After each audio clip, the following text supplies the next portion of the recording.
What is up, everybody? We are hopping into some Microsoft Flight Simulator. We're picking the career up. Still working for our private pilot's license.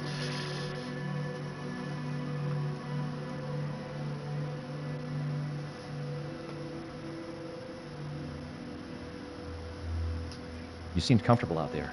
I'm sure you'll get your PPL in no time. Nah, I was actually pooping my pants, but thanks, Miles. There's a laptop in the office that shows all the certification information you'll need for your PPL exam. Take a look. Cool. Get on this laptop.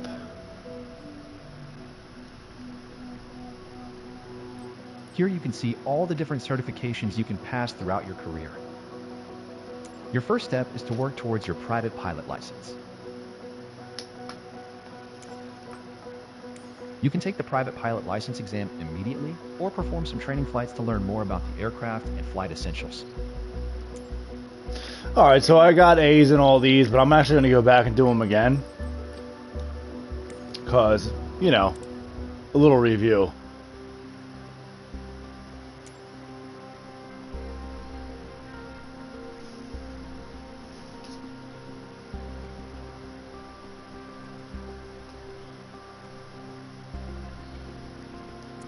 It's a couple little things I forgot, so.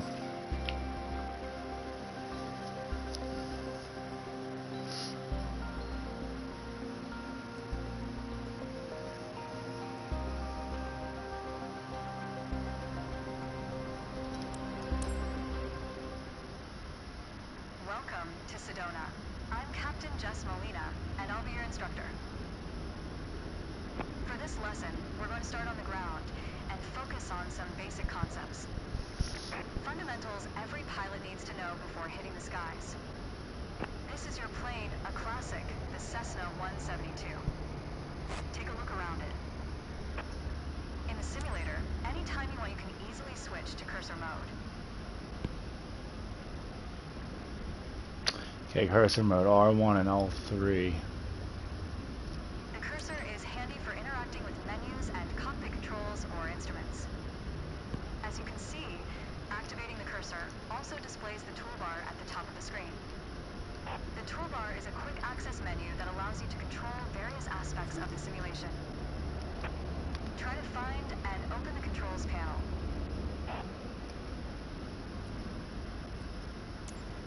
The controls panel is a useful reminder of the button layout for the devices you're currently using. Now try to find and open the camera panel in the toolbar. The camera panel allows you to access the various views and camera modes of the simulation. Go ahead and close all the panels for now. Right now, we are in the external view mode. Let's switch to cockpit view next.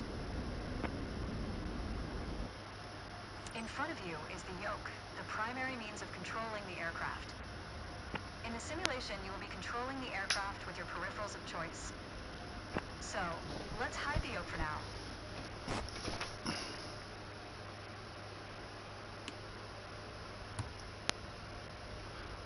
With the cursor? Oh, with the cursor.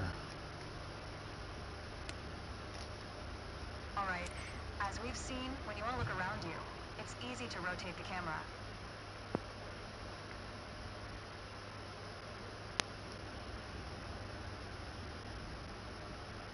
Interact with the cockpit using the cursor. Even through a window to look outside. Hold L1 and move the camera around. Now, reset the camera to its original position.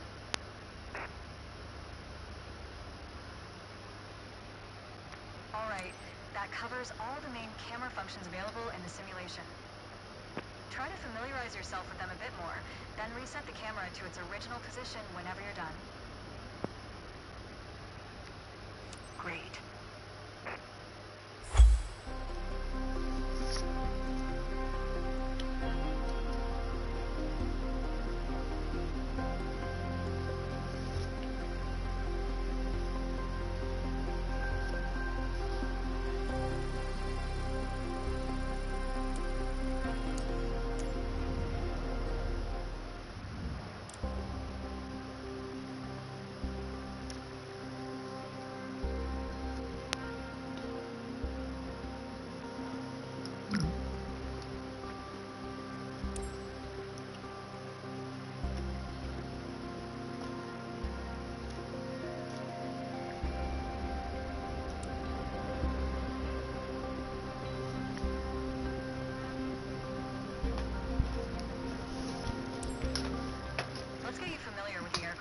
a Cessna 172, and a few commands to navigate it through the skies. In front of you is the yoke. The yoke is like a steering wheel, more or less. Turn it left or right to control the ailerons and bank the aircraft into turns. Look at the trailing edge of the wings while turning the yoke to see the effect on the ailerons. Okay.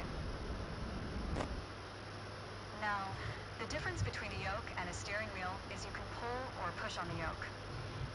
This controls the elevator at the back of the aircraft to make it climb or descend. Look at the horizontal stabilizer while you pull on the yoke. You can see how it affects the elevator. Nice. Down at your feet are the rudder pedals. They steer the aircraft when you're on the ground. The upper part of the pedals also control your brakes. In the air, they control the rudder at the end of the vertical stabilizer to yaw the aircraft. This is mostly for small corrections. For coordinating turns or compensating for a plane's tendency to pull left during takeoffs and climbs. Look at the vertical tail while operating the pedals to see the effect on the rudder.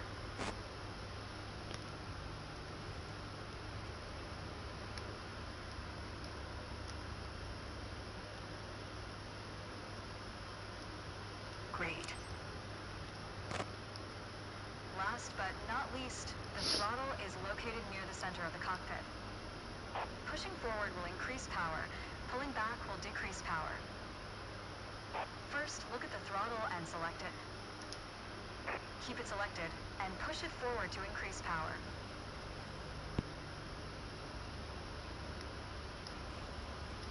Power is increased. Now pull it back to decrease power.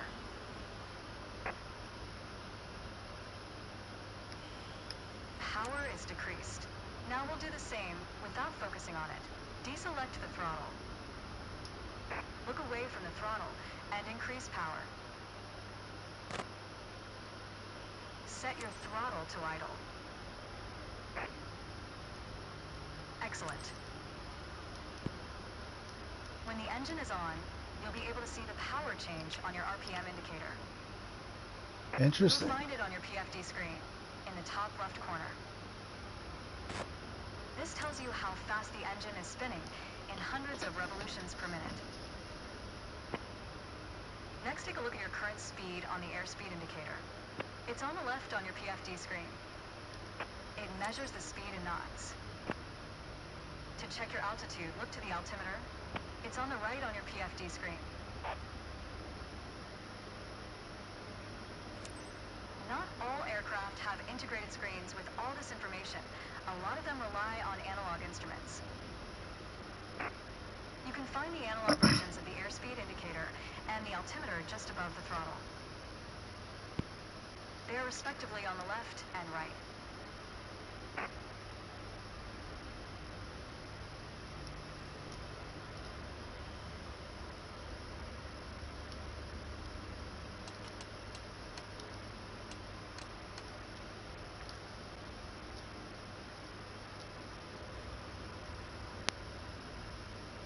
Trying to remember how to fucking get rid of this thing.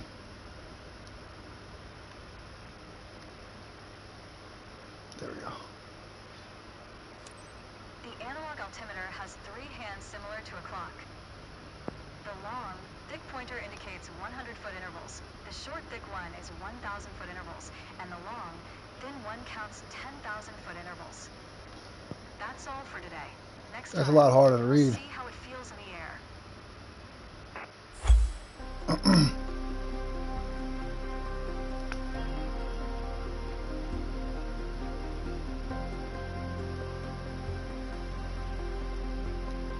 Aircraft Essentials.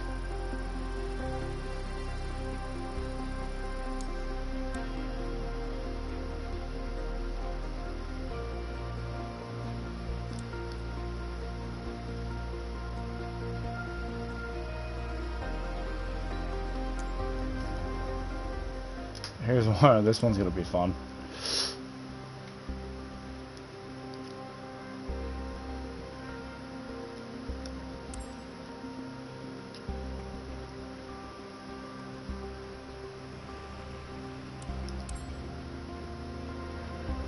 To help demonstrate pitch, I've drawn 3 lines on the windshield. Notice how the middle line matches the horizon while we're flying level? This is the cruise attitude. The lower dotted line is the climb attitude, and the upper one is the descent attitude. Let's dig deeper into what that means. Pull back gently on the yoke until the climb attitude line matches the horizon. Then maintain that attitude.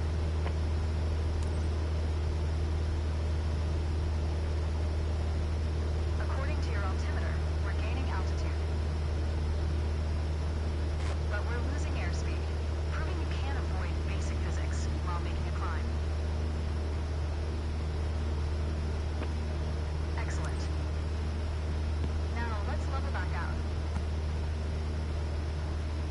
Our speed is increasing and our altitude is stable. Alright. Push gently on the yoke until the descent attitude line matches the horizon. Then maintain that attitude. As expected, with a nose-down attitude, our altitude is decreasing while our speed is picking up. Great. Okay, bring us back to level flight. Now your speed is decreasing and your altitude is stable. Nice. That was excellent. Did better than yesterday. Precise and stable attitude is key to performing all types of maneuvers.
For this lesson, we're going to use a line drawn on the windshield to indicate the cruise attitude.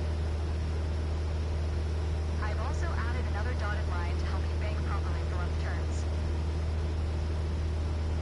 Gently move the yoke to the left until the dotted line matches up with the horizon. Then maintain that bank.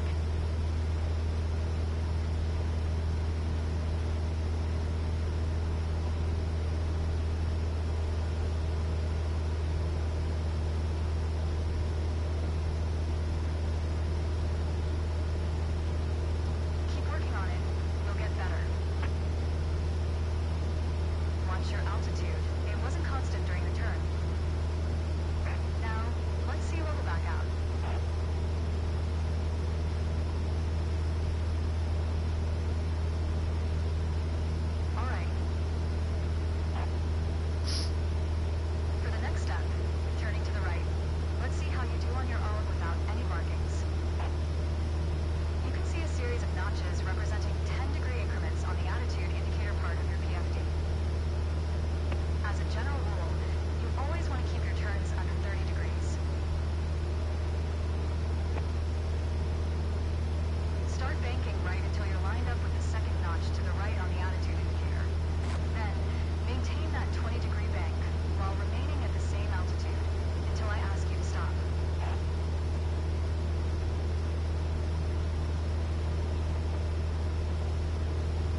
Phew.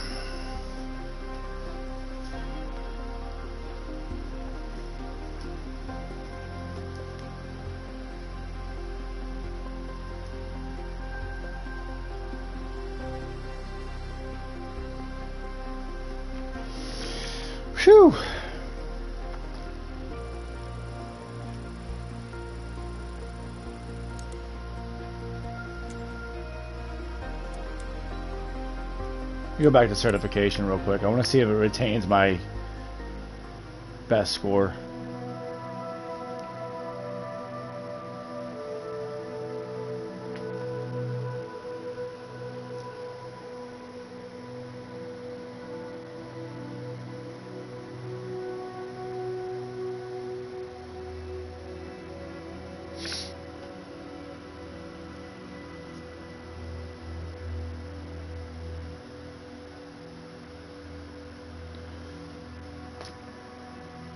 Man, this game takes a real fucking long time to load shit. What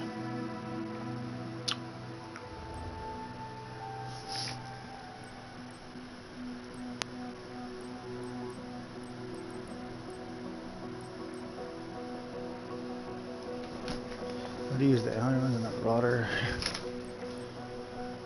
She didn't say nothing about the rudder, did you?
I really don't know how to maintain it. Let's see level back out.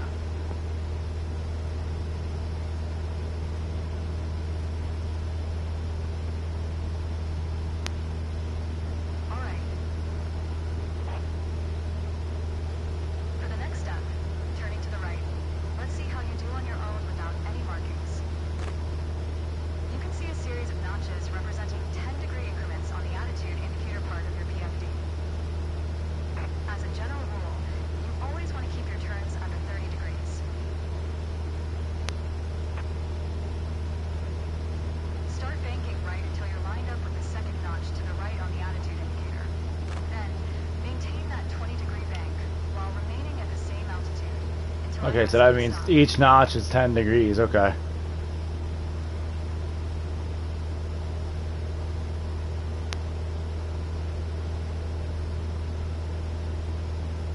Am I going too high here? That might be what it is. Keep working on it. You'll get better. Keep working to maintain a constant altitude during the turn. Level us back out now.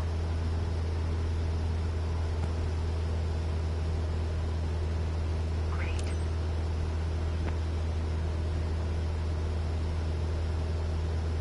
Small corrections on the yoke will lead to more accurate turns.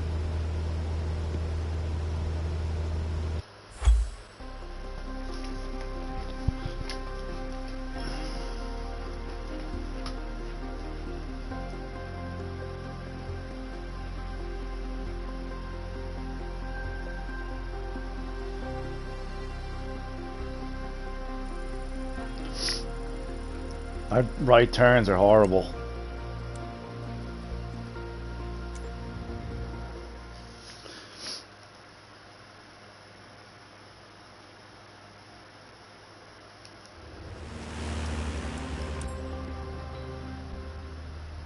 For this lesson, we're going to use a line drawn on the windshield to indicate the cruise attitude.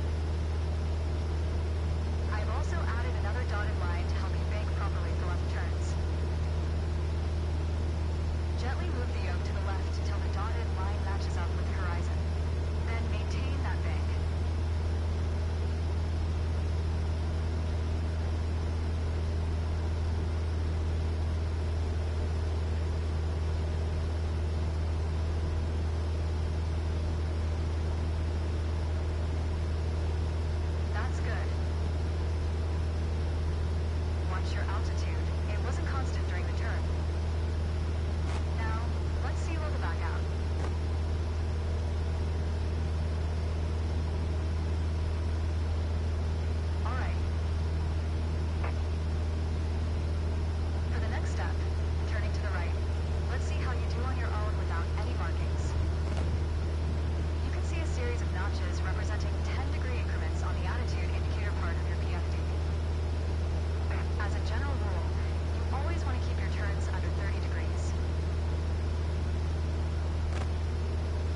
this lesson, we're going to use a line drawn on the windshield to indicate the cruise attitude.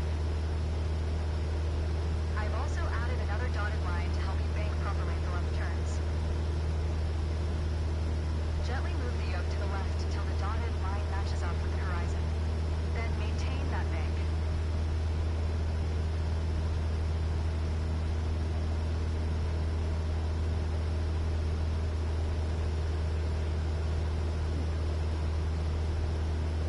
Go ahead. Turn the yoke gently toward the left. When the dotted line matches up with the horizon, keep it there.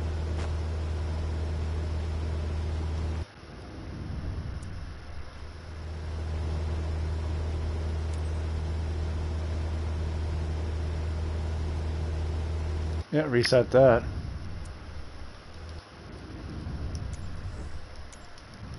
If that green little bar goes gray at any point, you're not getting an A.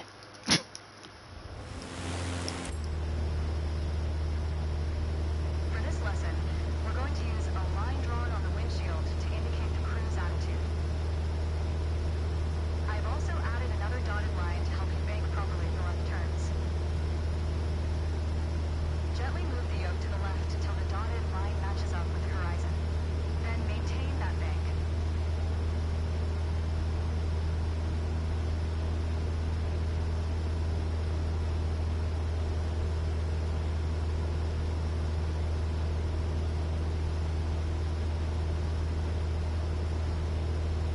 That's good. Fuck you. Watch your altitude. It wasn't constant during the turn. You're asking for too much, hon. Now, let's see level back out. I mean, realistically, who's going to maintain an exact altitude while doing that? Is there any possible way to do that? Not with this controller, it's not. Turning to the right. Let's see how you do on your own without any markings. You can see a series of notches representing 10-degree increments on the attitude indicator part of your PFD. As a general rule, you always want to keep your turns under 30 degrees. Start banking right until you're lined up with the second notch to the right on the attitude indicator. Then, maintain that 20-degree bank while remaining at the same altitude until I ask you to stop.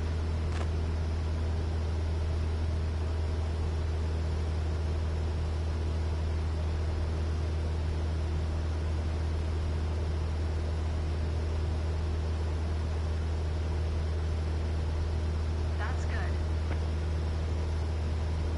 Keep working to maintain a constant altitude during the turn. Level us back out now.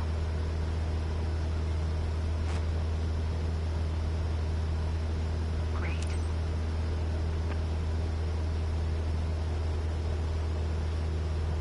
Small corrections on the yoke will lead to more accurate turns.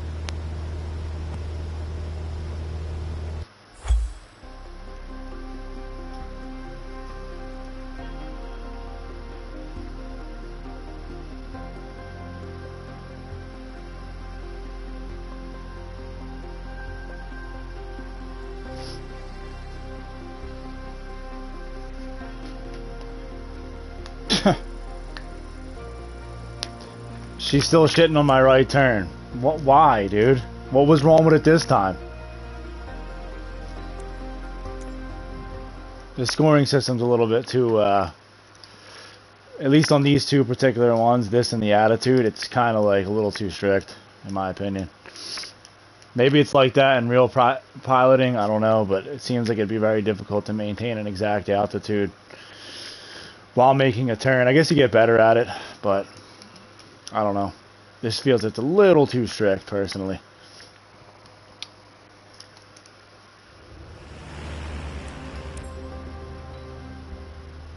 For this lesson, we're going to use a line drawn on the windshield to indicate the cruise attitude. I've also added another dotted line to help you bank properly for left turns. Gently move the yoke to the left until the dotted line matches up with the horizon. Then maintain that bank.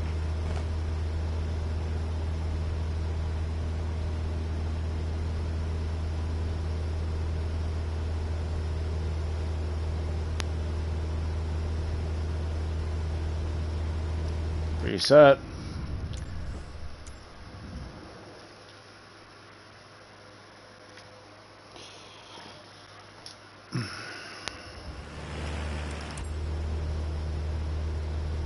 For this lesson, we're going to use a line drawn on the windshield to indicate the cruise attitude. I've also added another dotted line to help you bank properly for left turns. Gently move the yoke to the left till the dotted line matches up with the horizon. Then maintain that bank.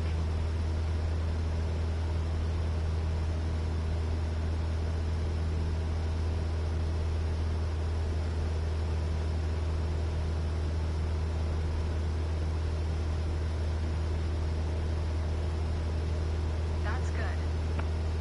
About time. Watch your altitude. It wasn't constant during Oh, the turn. fuck yourself.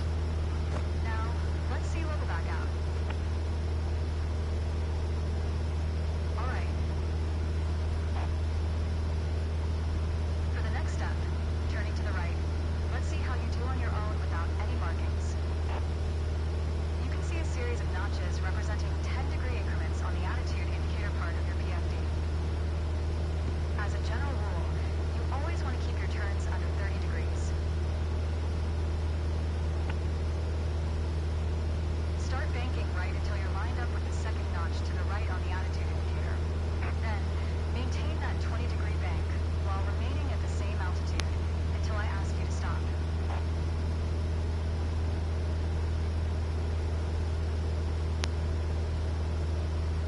Look, I don't even. How am I going to maintain the same altitude? I don't fucking stand this. Like, what am I supposed to do to maintain the same altitude? That's good. Like, I don't get this shit at all, dude. Keep working to maintain a constant altitude during the turn. I'm trying, but I don't know what the trick is, and you're not giving me any fucking advice either. Great.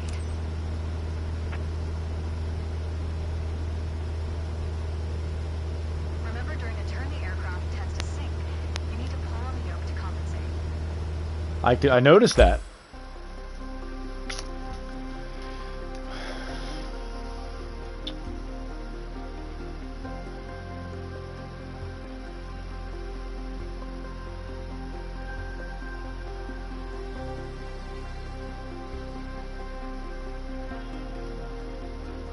Oh my fucking god, dude. How am I getting a 61% for my right turns? I don't understand why the fucking scoring is so fucking strict.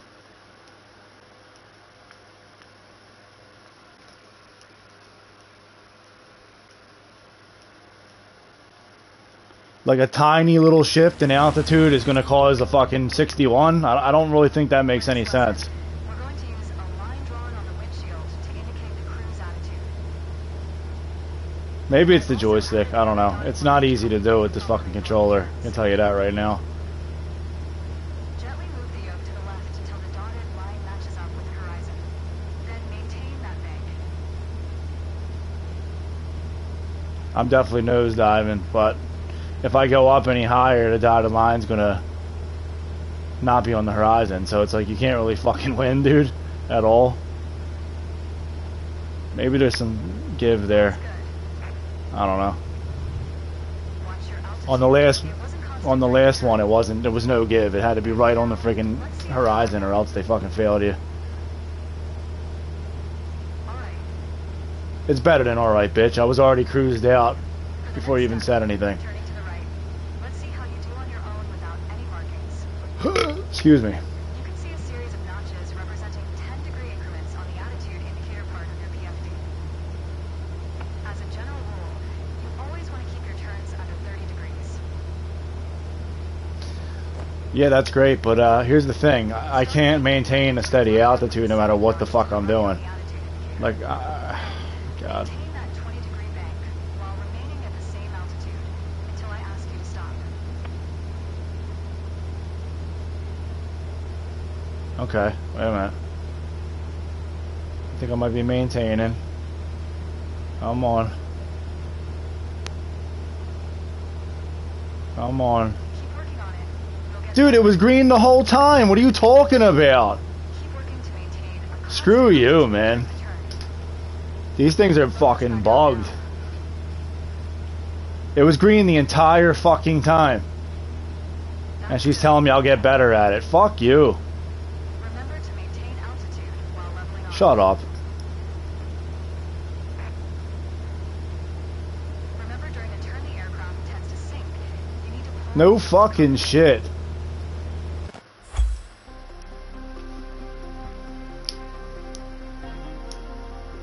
I guess another B.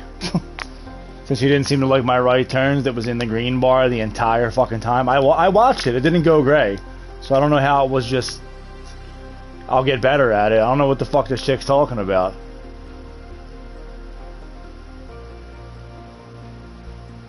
Altitude was maintained. I was looking at the instrument. And I was in the friggin' 20-degree radius. The entire time.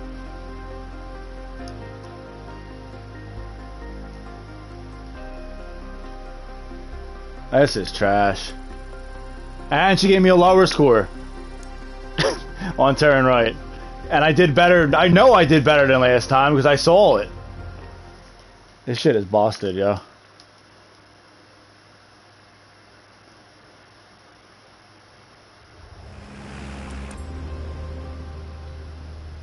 For this lesson, we're going to use a line. You're gonna fucking cheat me out of an A again?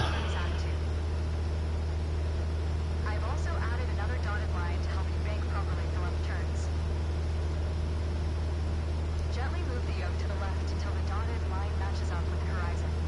Then maintain that bank. Look at this shit. That ain't matched up with the horizon, dude? Ah. Let me reset this because I don't know if she's gonna fail me for... I don't know what this chick's criteria is for for turns and rolls here, but they need to get a new instructor up in this bitch. For this lesson, we're going to use a line drawn on the windshield to indicate the cruise attitude. Uh-huh. I've also added another dotted line to help you bank properly for left turns. Yep. Gently Okay, it looks like I'm... until the dotted line matches up with the horizon. Then maintain that bank.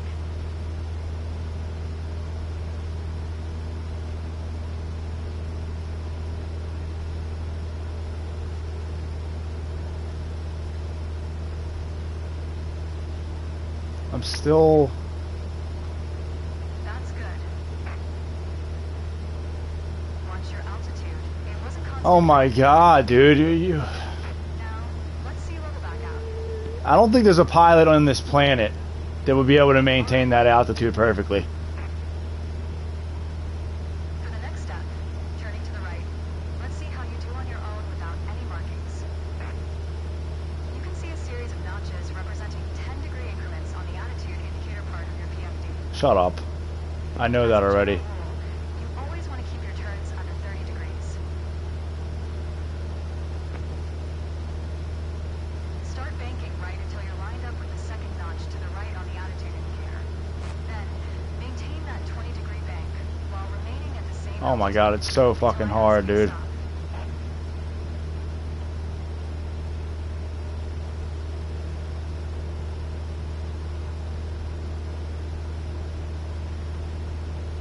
Look, green the whole time, right, folks? Oh, wait, fucked it up. She said it's good, though, but I don't think it's going to be a... Looking to maintain a constant altitude during the turn. It was gray at the end. Out now.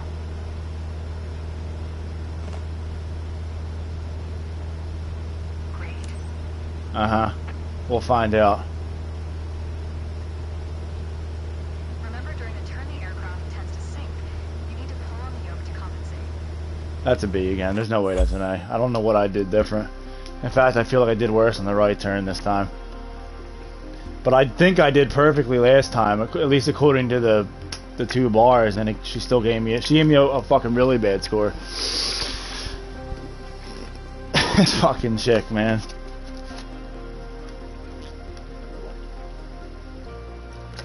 Let me guess, a B? Yeah, I thought so. So according to her, I did better than last time by what, 20 points, and yet this time it wasn't green the entire time. I don't understand the scoring here, dude. This shit is trash.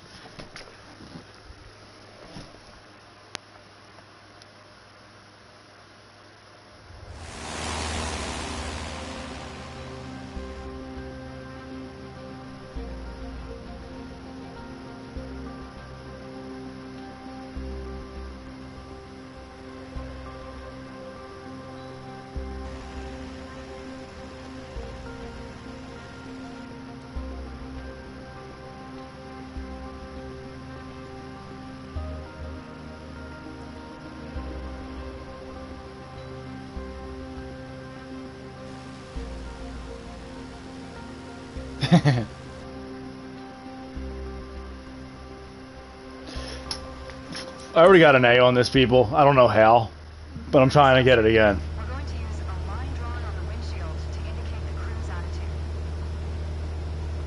I've also added another dotted line to help you bank properly for left turns.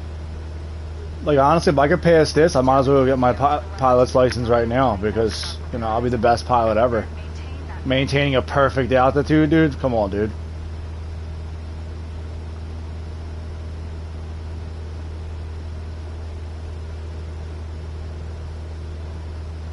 Look at that. I cannot maintain. Reset. Like, I mean, let's think realistically here, folks. I'm not a pilot in real life, obviously, but tiny little fluctuations in altitude, is that really grounds to, like, We're going to use a line drawn on the windshield to indicate the crew's attitude. you know, fuck somebody's grade up? I mean, really? Another dotted line. I would think that's just like common, everyday flying. Gently move the yoke to the left until the dotted line matches up with the horizon. Then maintain. Maybe this is easier with like a, you know, a different peripheral. That could be it. You know, the actual like yoke peripheral. Because using the control joystick, man, I mean, this is wild. She's gonna bitch about out. Yep, reset.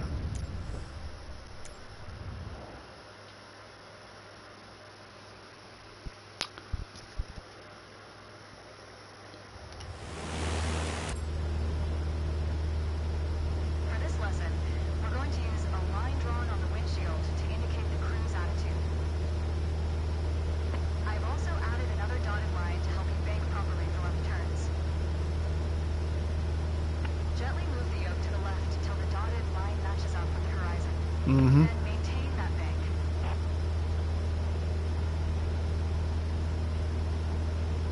I'm definitely going down.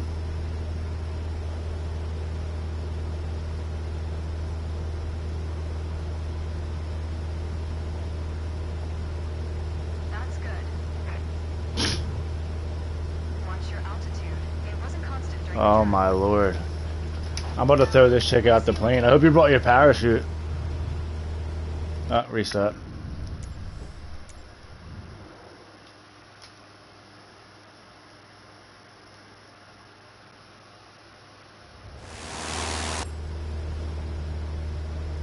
For this lesson, we're going to use a line drawn on the windshield to indicate the crew's attitude. I've also added another dotted line to help you bank properly for left turns. Gently move the yoke to the left until the dotted line matches up with the horizon. Then maintain that bank.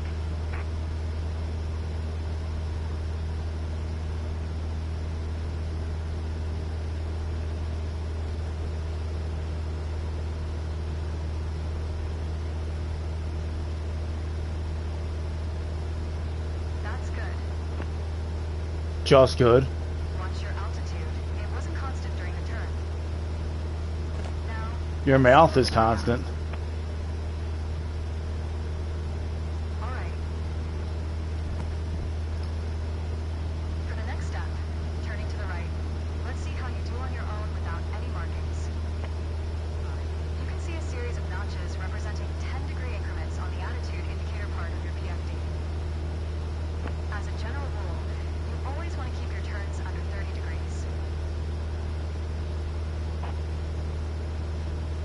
Start banking right until you're lined up with the second notch to the right on the attitude indicator. Then, maintain that 20-degree bank while remaining at the same altitude until I ask you to stop.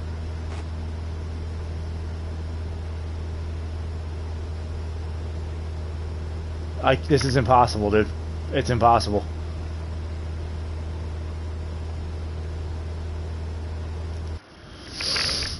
It's impossible, dude. I don't know how I got an A on this. It must have been a glitch, because this shit is impossible.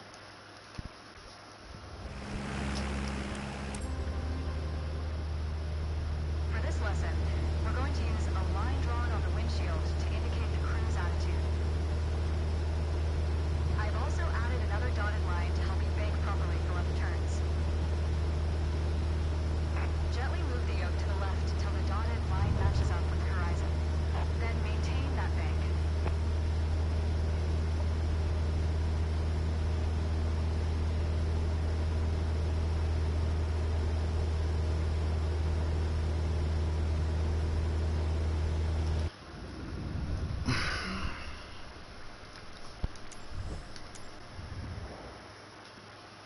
Patience. Don't throw the woman out the plane. For this lesson, we're going to use a line drawn on the windshield to indicate the crew's attitude. I've also added another dotted line to help you bank properly for left turns. Look, I'm just going dead straight, and there's still altitude fluctuations. Like, there's no... Then maintain that bank. Like, and we're talking minute-ass fluctuations, dude. Like...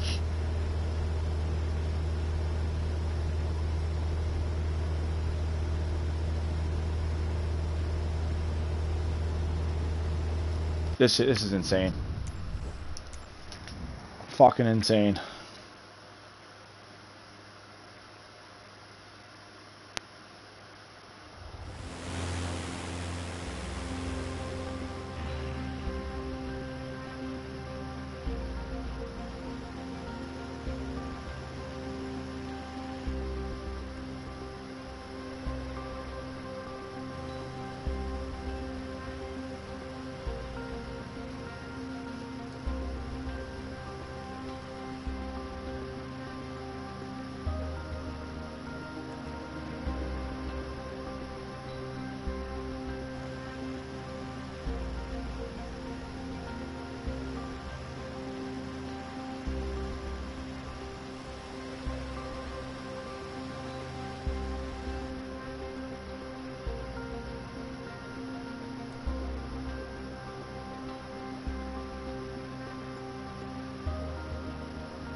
Okay.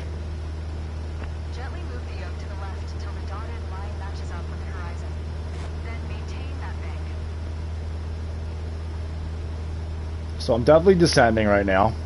I can see it.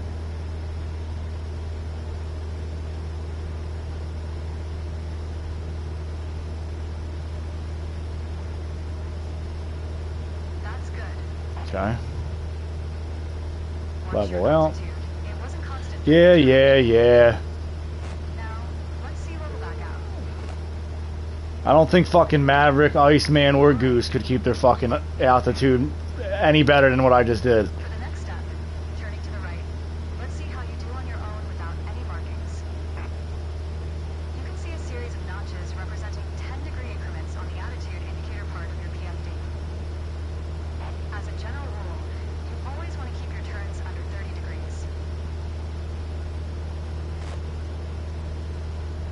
Start banking right until you're lined up with the second notch to the right on the attitude indicator. Then, maintain that 20-degree bank while remaining at the same altitude until I ask you to stop.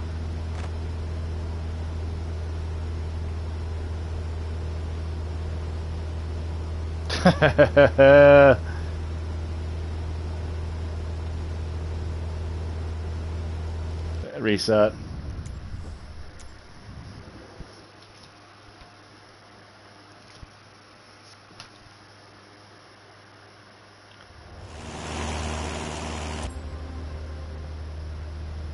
For this lesson, we're going to use a line. This shit is brutal.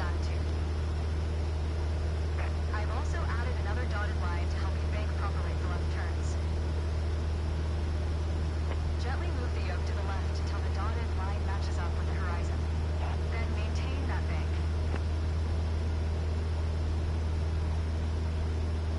I bet there's not as much of an adherence to the horizon as I'm thinking. That's probably what it is. I'm trying to keep that line right at the top of the horizon. Maybe that's what's fucking it up. Watch your altitude. It wasn't constant No, during the turn. that's not it. I just can't do it. Now, let's see you level back out. Uh-huh. That's okay. Oh, yeah. Be careful when leveling off. You want to avoid turning the opposite way. Oh, so let me reset then. I keep forgetting I have to level off in between.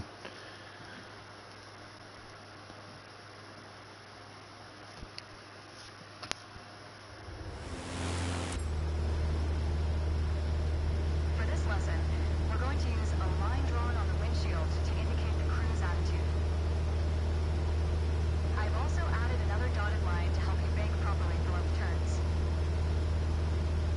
Yeah, you know what? I probably have to have it about here. But it's still, there's going to be altitude fluctuations.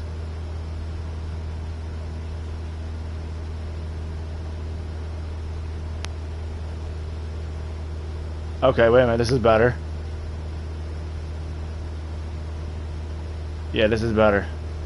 Excellent. Yeah, there we go. Now, Level it let's off. see you level back out. All right. That might be what I was doing wrong. For the next step, turning to the right. Let's see how you do on your own without any markings. You can see a series of notches representing 10-degree increments on the attitude indicator part of your PFD. Yep. As a general rule, you always want to keep your turns under 30 degrees. Start banking right until you're lined up with the second notch to the right on the attitude indicator. Then, maintain that 20-degree bank while remaining at the same altitude until I ask you to stop.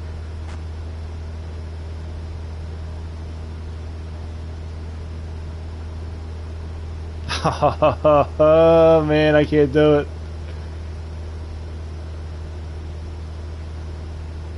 Come on. Keep working on it. You'll get better. Ah, fuck you, bitch. Keep working to maintain a constant altitude during the turn. Level us back out now.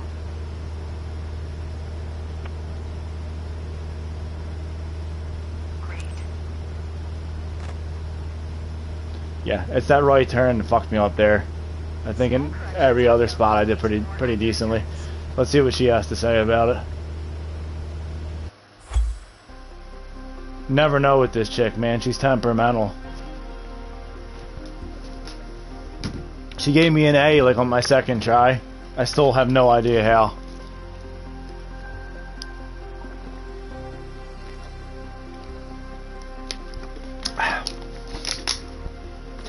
Still not getting it, man. Everything was sterling except that right.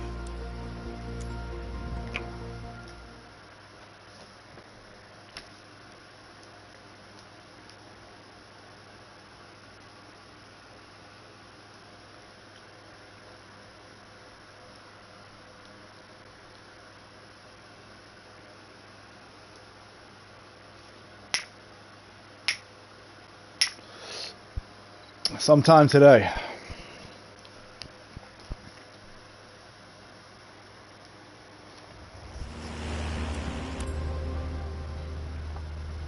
For this lesson, we're going to use a line drawn on the windshield to indicate the cruise attitude. Okay, I've so also added another dotted line to help you bank properly for left turns. Gently move the yoke to the left till the dotted line matches up with the horizon. Then maintain that bank.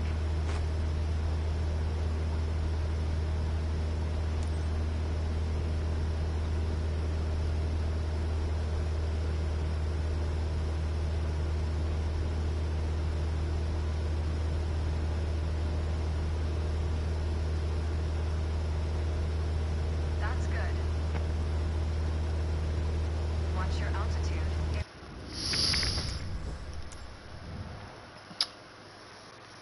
if anyone in the audience here is an actual pilot, is this how strict it is to actually get your pilot's license? Do they really like score you this crazily? Because this is nuts. On the windshield to indicate the cruise attitude.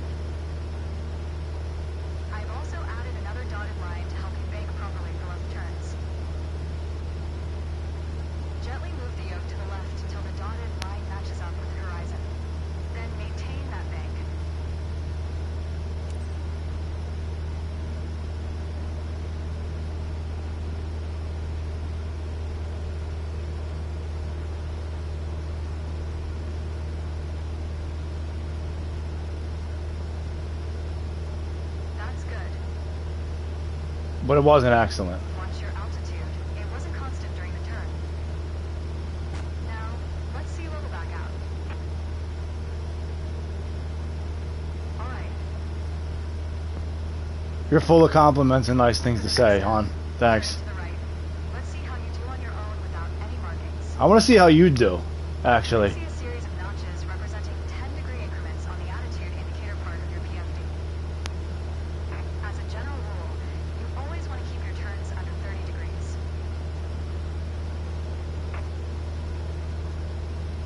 Start banking right until you're lined up with the second notch to the right on the attitude indicator. Then, maintain that 20-degree bank while remaining at the same altitude until I ask you to stop.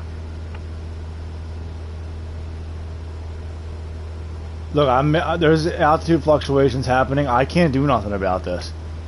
There's nothing that I can fucking do.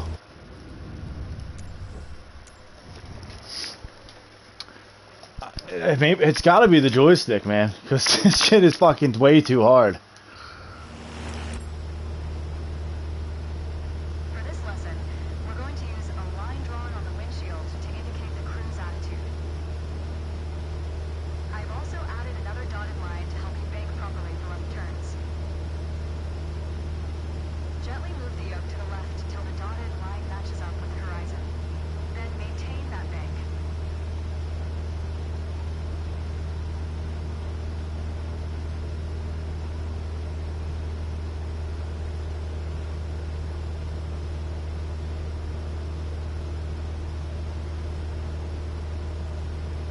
Excellent. Now, let's see level back out.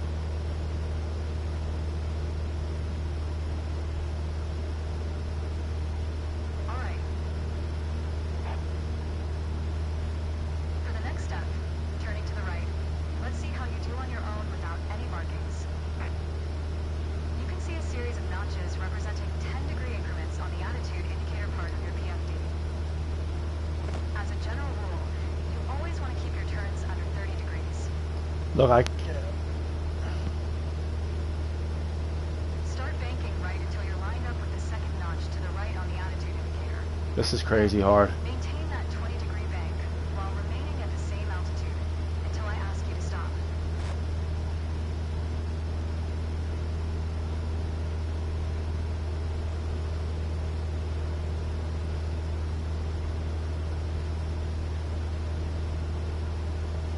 Unbelievable. That's good. Unfucking believable. Keep working to maintain a constant altitude during the turn. Level us back out now. Unbelievable. Great.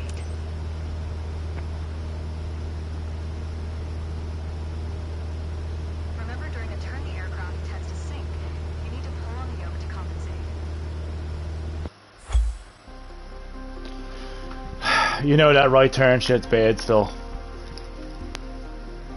Ugh.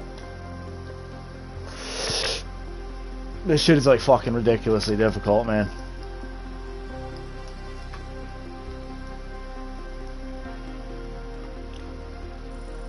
I feel like I'm in purgatory right now.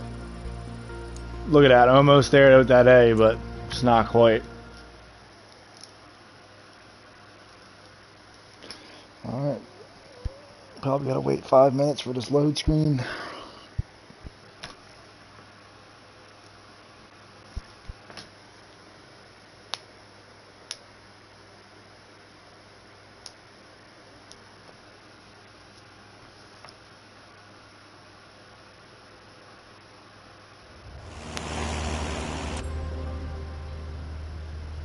For this lesson, we're going to use a line drawn on the windshield to indicate the cruise attitude. I've also added another dotted line to help you bank properly for left turns. Maybe I can go higher than the horizon. That's what I want to trying to stay right on the horizon. That's what keeps making me like. Okay. Gotta reset that. I'm just trying to see how much give I have above the actual horizon, because that's where I'm trying to maintain light on that. And For this lesson, That might be what I'm doing wrong. Maybe I can go all the way up this way with it and still pass. Also added another dotted line to help you bank properly for left turns. Gently move the yoke to the left until the dotted line matches up with the horizon. Then maintain that bank.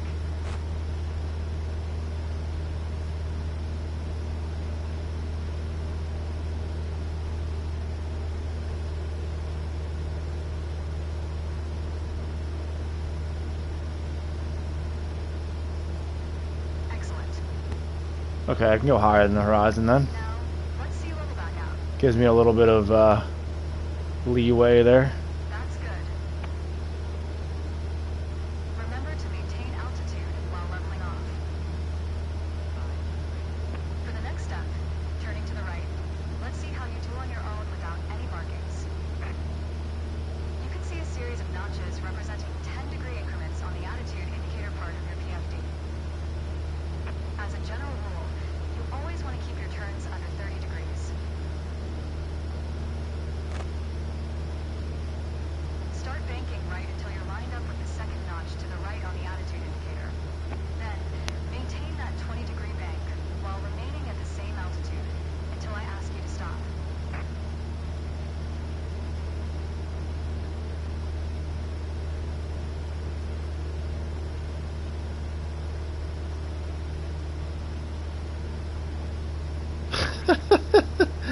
It's one thing or the other. Level us back out now.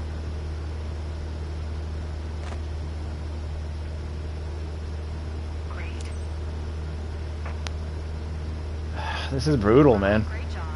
Wait a minute. She complimented me. That might be an A. If it is, I'm never doing this again.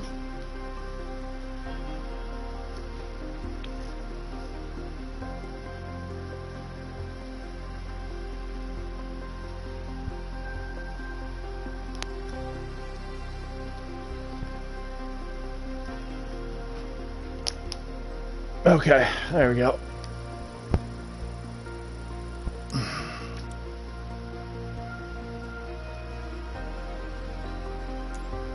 Never again, dude.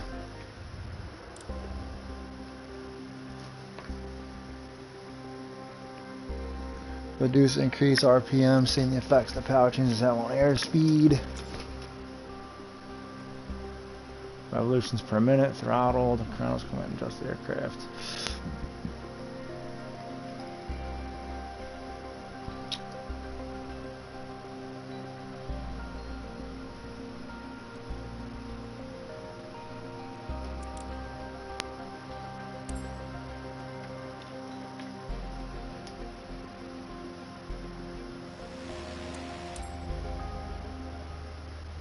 Let's talk about the throttle.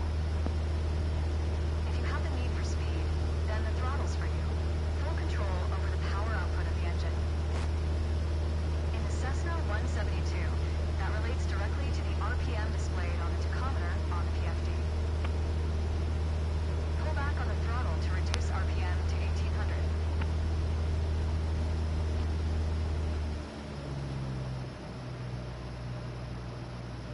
Look how your speed and altitude are also decreasing.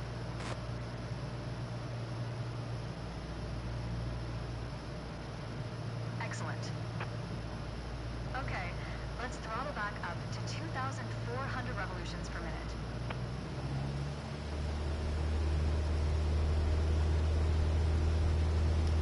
Your speed is increasing now. As long as you maintain the same attitude, your altitude will keep climbing as well.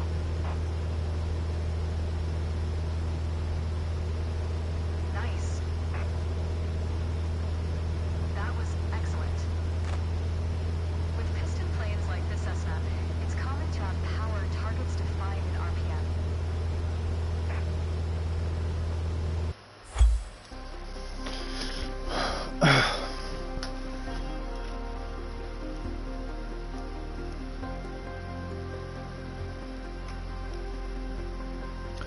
The power!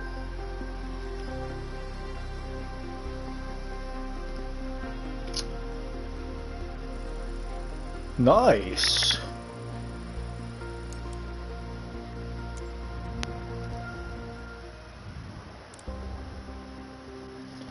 Let's review what you have learned in the previous lessons. This first test is an important step on your way to completing your PPL. You will be asked to maintain different attitudes, combine climbs, level flight, descents and turns, manage power settings.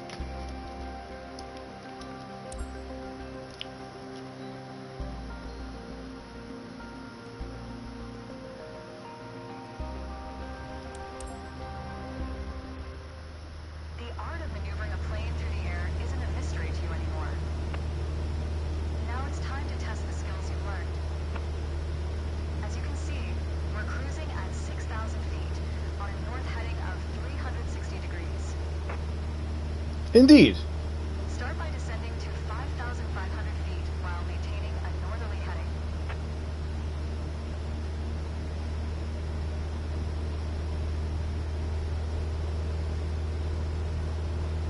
While descending, reduce throttle to avoid overspeed. If your speed is in the yellow section of the airspeed indicator, it means you are overspeeding. Reduce throttle to idle and pull gently on the yoke to slow down. While descending, reduce throttle to avoid overspeed. You put your plane in a dangerous situation. Did I? Start by descending to Well, you told me to. 5,500 feet while maintaining a northerly heading.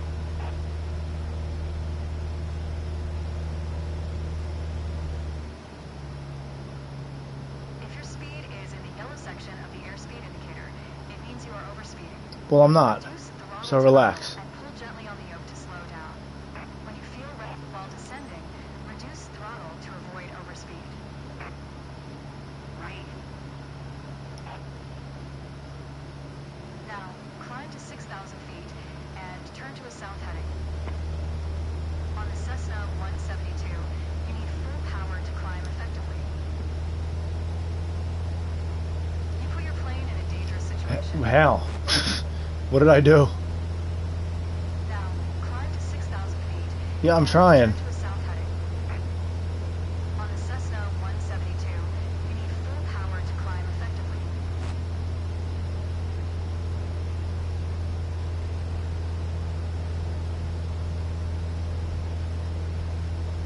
What is that little green indicator there? Is that where I want to be? Like for what she's saying? Is that like an in?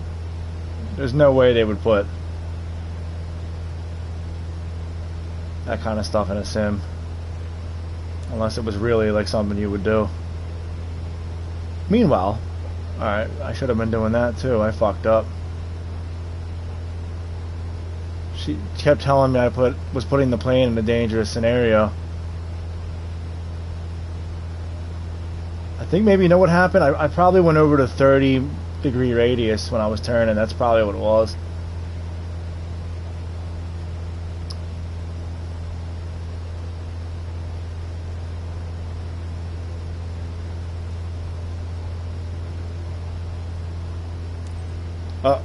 Yeah, see the thing is you gotta multitask, man. Being a pilot's definitely not easy. Alright, next exercise. Maintain your heading of 180 degrees, stay at 6,000 feet, and adjust your airspeed to 80 knots. Set speed 80 knots.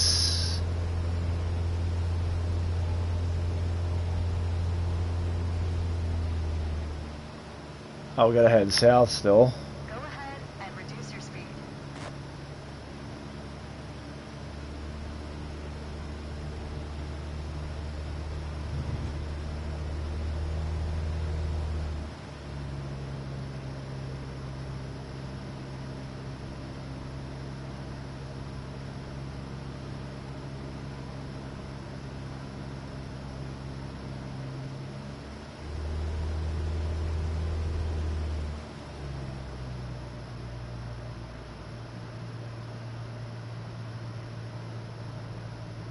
Yeah, the altitude's a little more forgiving on this one. The knots, on the other hand, not so much.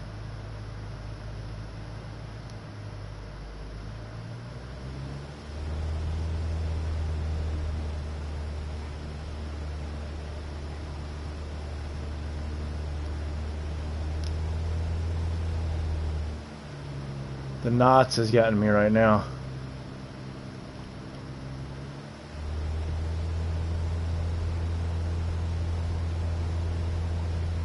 Oh man, this is terrible.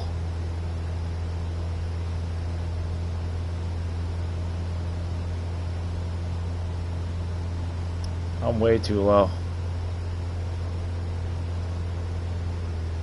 You put your plane in a dangerous situation. Alright, next exercise. Maintain your heading of 180 degrees, stay at 6,000 feet, and adjust your airspeed to 80 knots.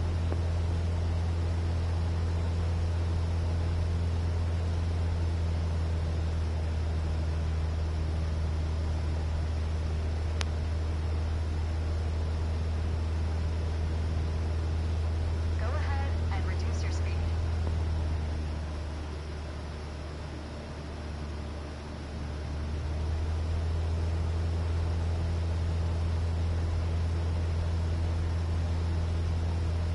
Go ahead and reduce your speed.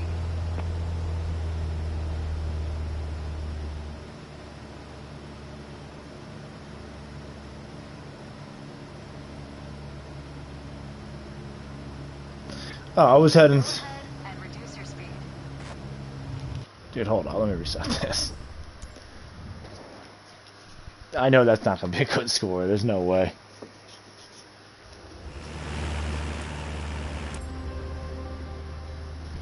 The art of maneuvering a plane through the air isn't a mystery to you anymore. Now it's time to test the skills you've learned. As you can see, we're cruising at 6,000 feet on a north heading of 360 degrees. Start by descending to 5,500 feet while maintaining a northerly heading.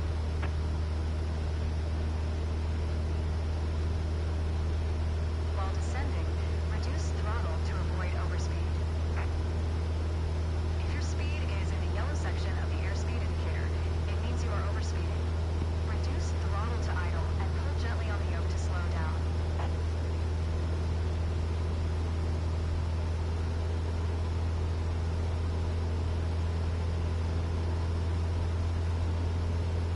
While descending, reduce throttle to avoid overspeed. That's good. Now, climb to 6,000 feet and turn to a south heading. On the Cessna 172, you need full power to climb effectively.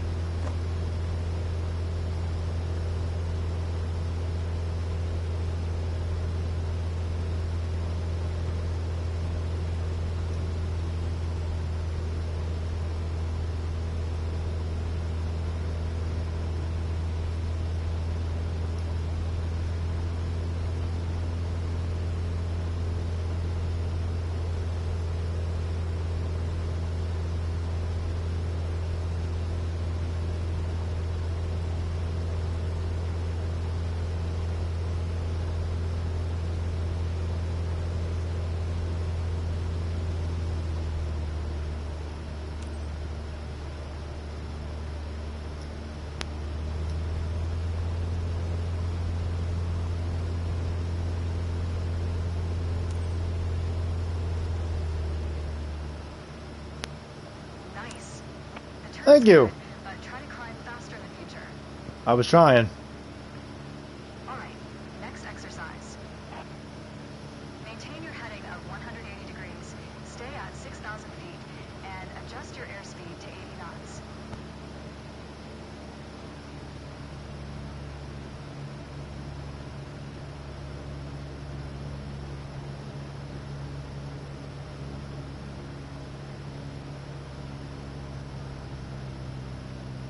Go to 1960.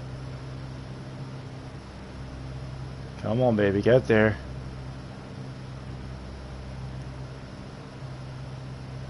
Alright, Hell yeah.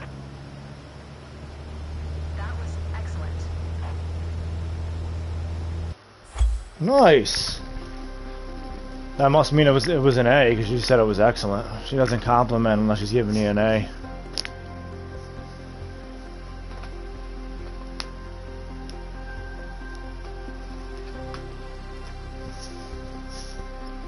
Getting better at maintaining that altitude as well. That's where I've really been sucking. Alright, I think that was the last training I did. So this next one might be brand new to me. Yeah, I didn't do this yet. Pre-flight checking.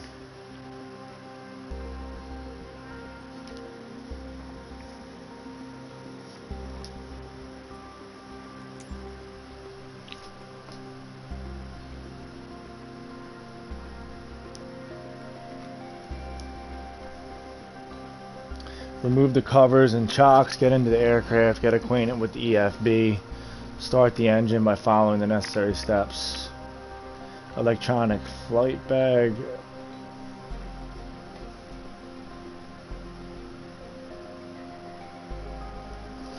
Additional elements put on the aircraft when it's not flying, helping to prevent damage from the elements and other environmental factors. Okay.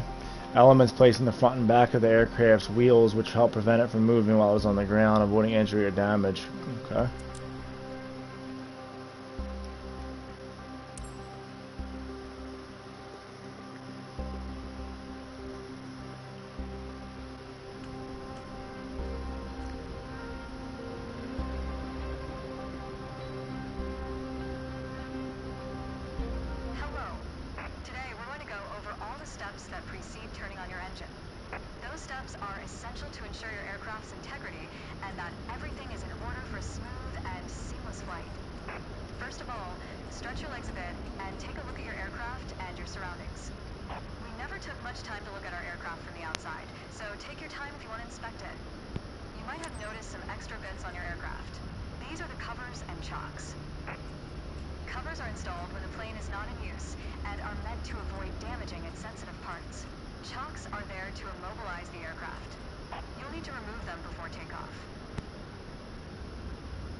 No chocks on here.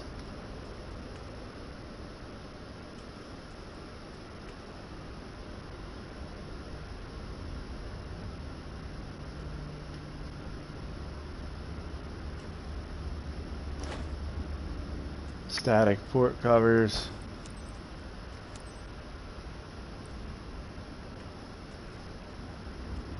Okay, sweetheart, what's next?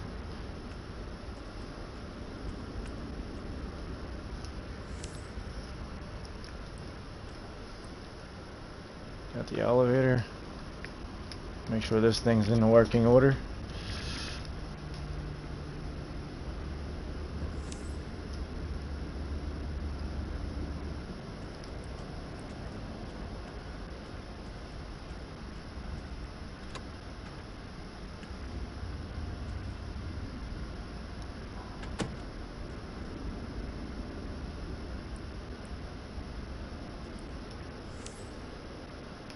Looking good.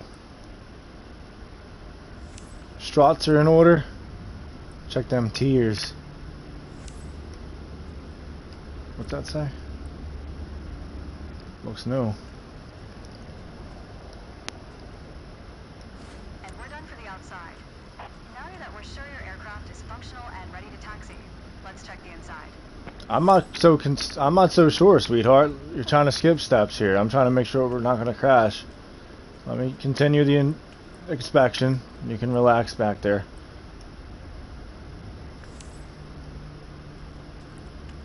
Getting a little ahead of yourself.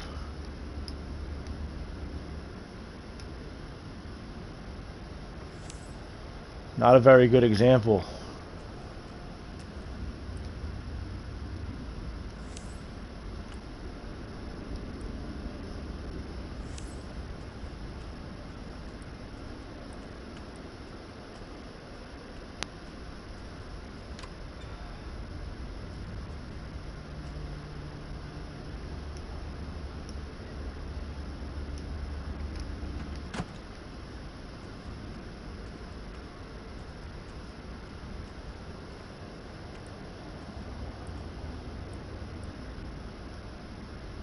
No strut.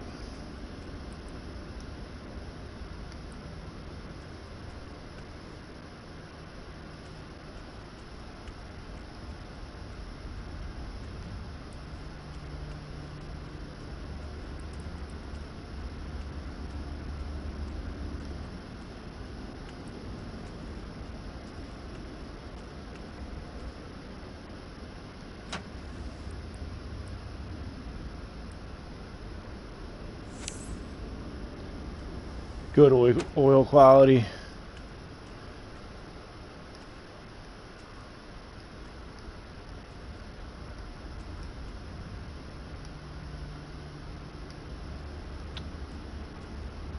Alright.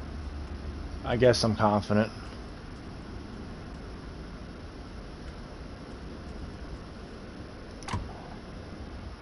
Let's get to the matter at hand. You've been given an EFB, also referred to as an electronic flight bag.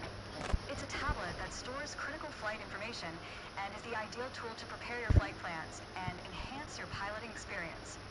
Open it and take a look. Feel free to follow a quick guided tour of its features.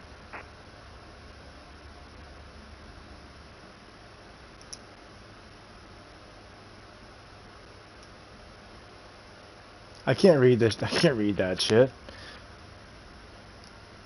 What are you looking at? I can't read this at all. Shit is small as fuck.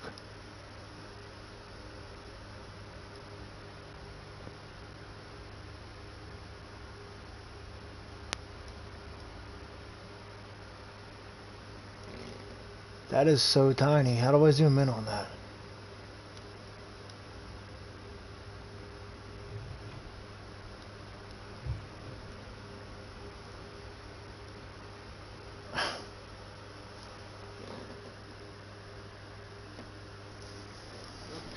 This chick's horrible.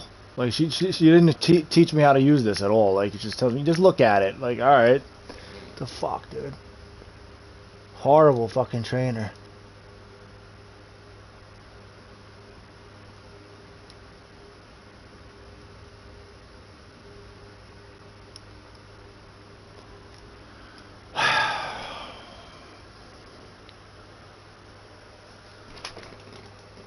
I can't read that for shit, dude. I don't know what the fuck that says.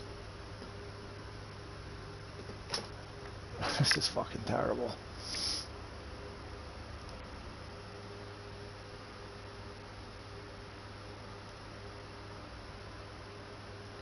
That's cool. I wish I could read what I'm actually looking at. Settings.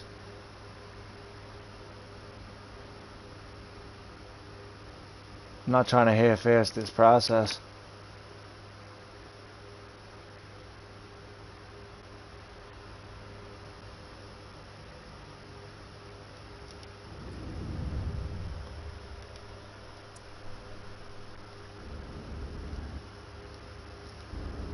Is there like a way to zoom in on this? Because this woman has told me nothing. I guess I'll look it up on Google then. Since this chick's the worst fucking flight trainer I've ever met in my life.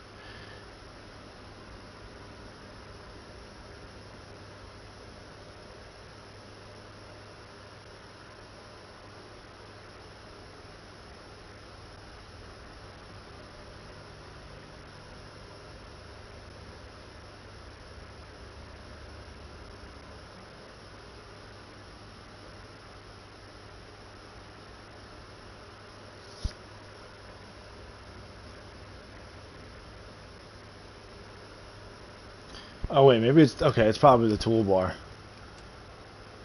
How did I do that again? To bring up the toolbar was.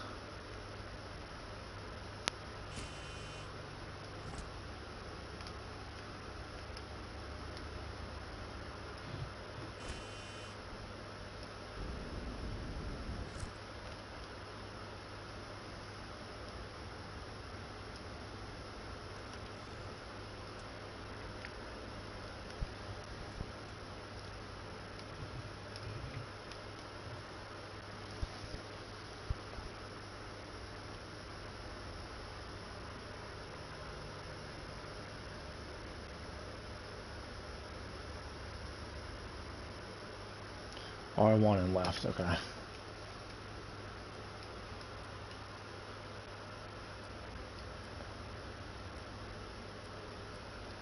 What's this? Oh, okay.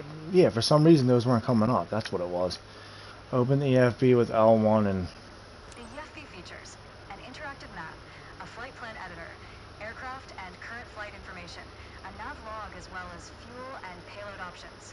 The EFB has plenty to offer, but if you want to get directly into the action, you can turn it off after you finish the quick tour. Well, I went through the tour and now I don't have it.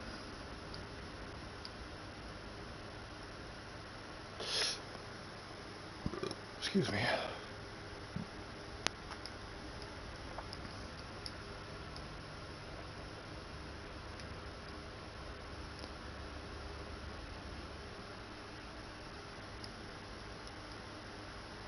Flight planner.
Why can't I interact with these two? What the fuck happened?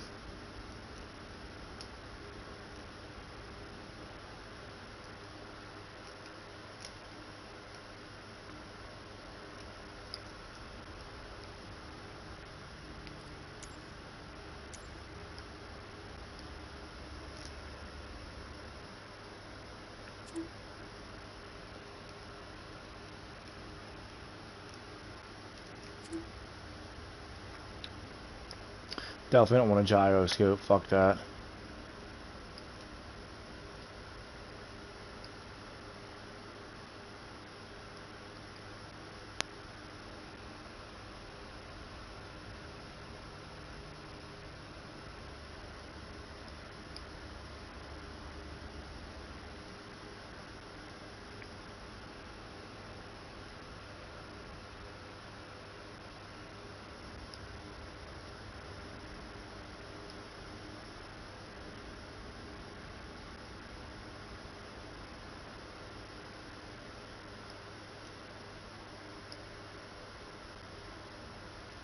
It seems like we're all clear on the checklist.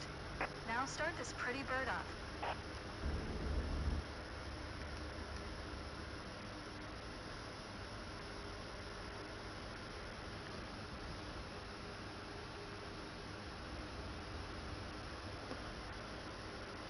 Start the engine either by completing the checklist or quick start with R1. What's the checklist?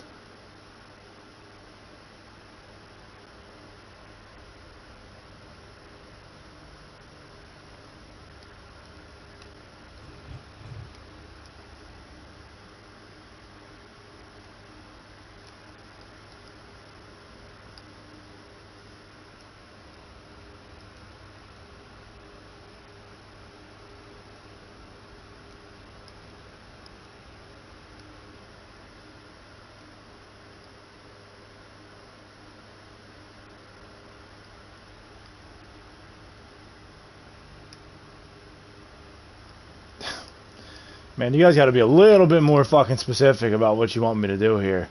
What's the fucking checklist? I don't see anything of the sort on this screen right now.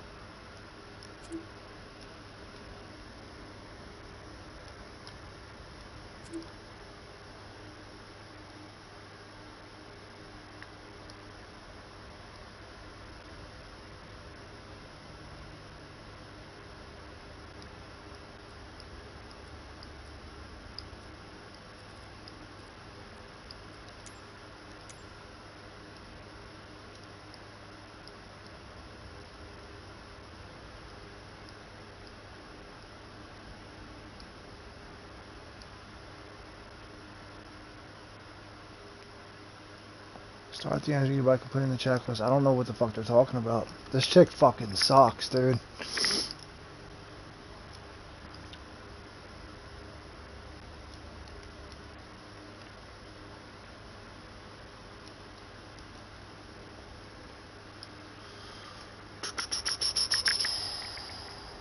Definitely play. Lord.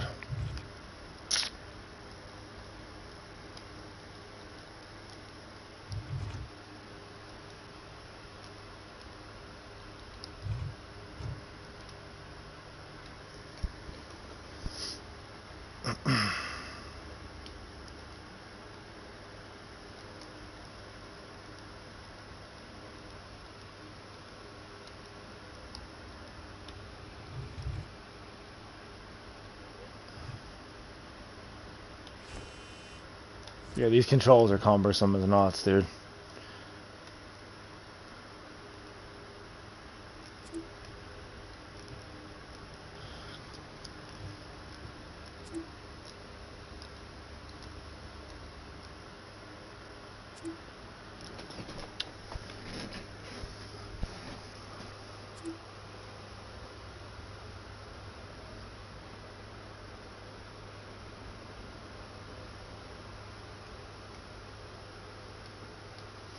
I guess I'll look to Google then. What is this? Complete the checklist. Complete the checklist.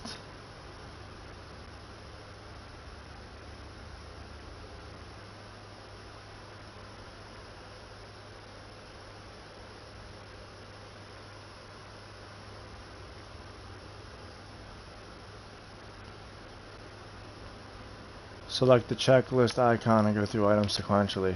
I figured it'd be on here, but I'm not seeing a checklist icon. This is the route. We got performance.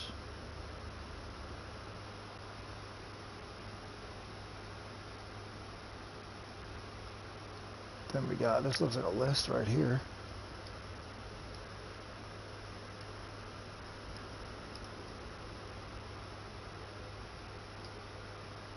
But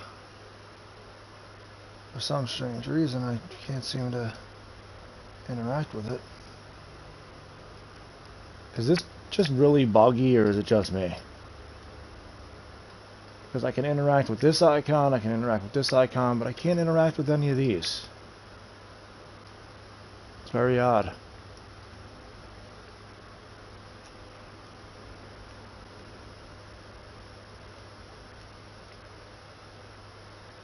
It's gotta be glitching, dude. There's no way that that's intentional.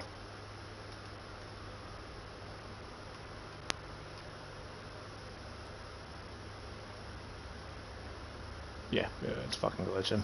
Clip charts. We got flight details.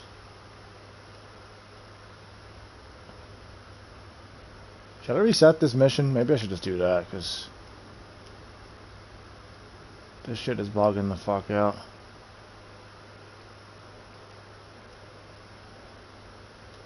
I'm gonna reset the whole fucking mission. I don't know. This doesn't... Nothing's being explained to me here. This chick is terrible. She wanted to start the flight without the pre-checks being done, first off, which just shows she has no idea what the fuck she's talking about.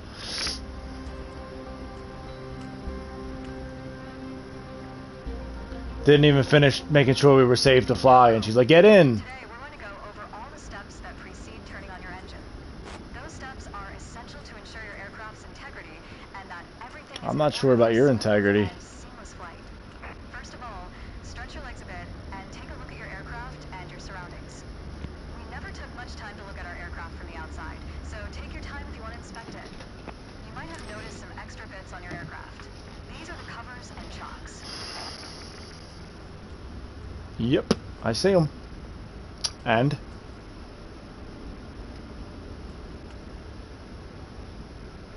Mission stats. To remove them before takeoff.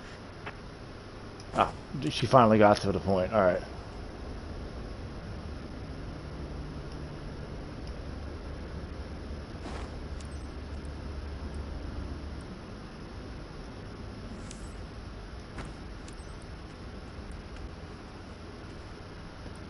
pilot tube cover.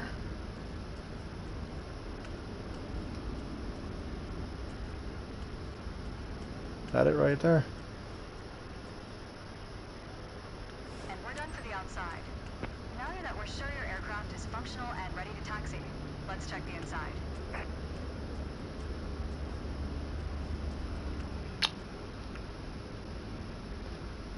L1 and circle. Let's get to the matter at hand. You've been given an EFB, also referred to as an electronic flight bag. It's a tablet that stores critical flight information and is the ideal tool to prepare your flight plans and enhance your piloting experience. Open it and take a look. Feel free to follow a quick guided tour of its features. No explanation. Okay. L1. The EFB features an interactive map, a flight plan editor, aircraft and current flight information, a nav log as well as fuel and payload options. The EFB has plenty to offer, but if you want to get directly into the action, you can turn it off after you finish the quick tour. Why would I turn it off?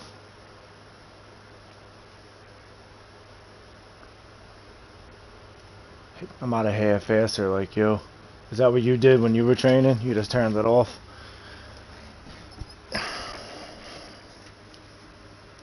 Okay. Flight planner. Here's where I can check my navigation, check airport info and charts. I see checklist down there. Okay. Here you can check your flight's performance, use checklists, and have access to the aircraft documents. Here you can view some of your flight statistics and access your logbook. Here you can manage your preferences and parameters for the EFB. You will access and manage all of your EFB applications from here. Nice. So under aircraft, here's our checklist.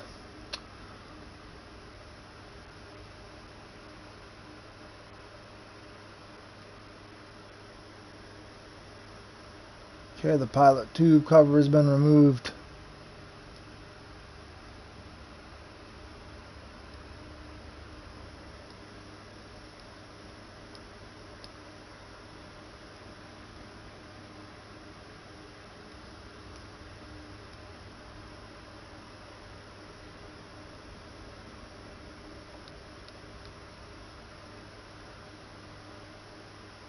Oh, that's cool. Alright, so that shows me where that's at.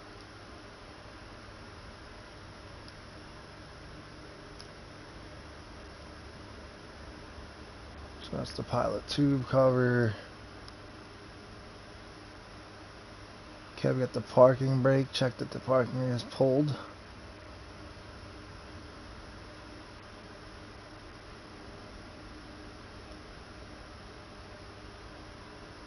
How do I move this over?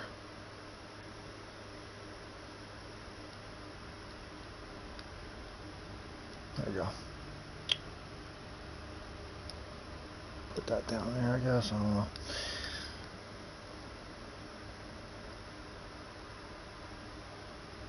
Okay, that's the parking brake.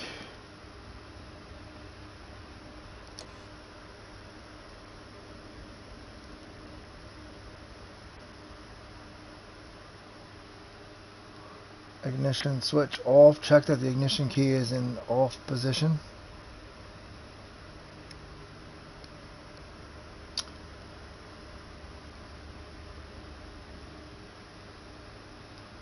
Oh my god.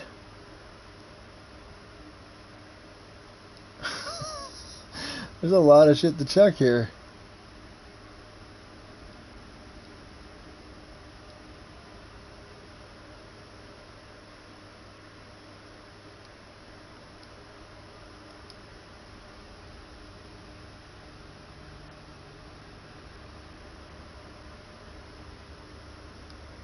So the ignition switch,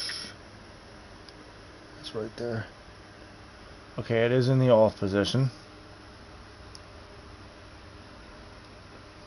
Avionics master switch, bus 1 and bus 2. Both switches must be off.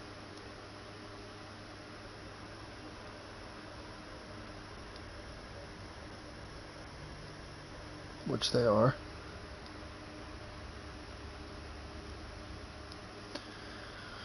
Master switch, alt and bat on.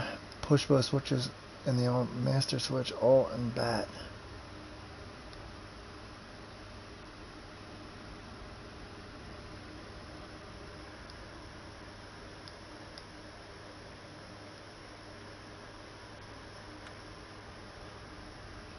Put these bad boys on.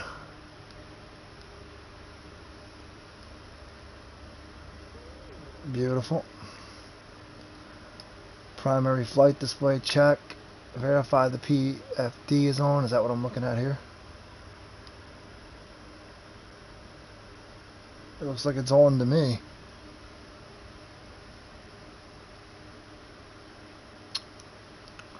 Fuel quality, quantity, verify level is correct.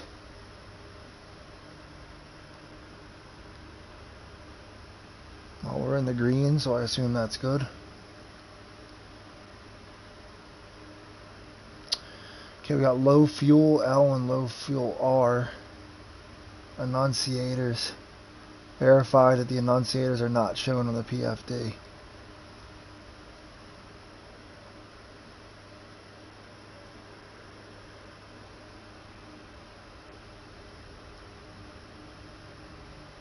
Wait a minute. Low fuel L and low fuel R. Oil pressure, low volts, low vacuum.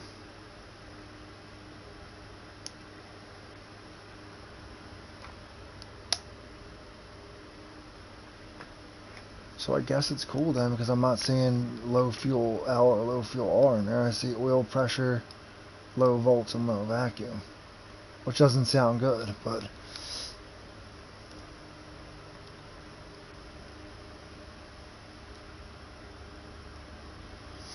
Oil pressure annunciator. Verify the annunciator is shown. I do see that.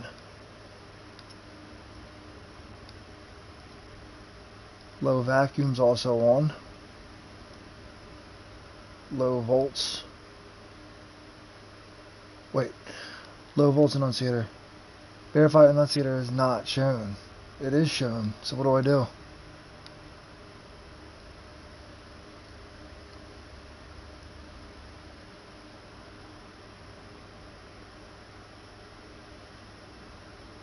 I can't check that then. We can't fly. We gotta fix this. Oil pressure is bad.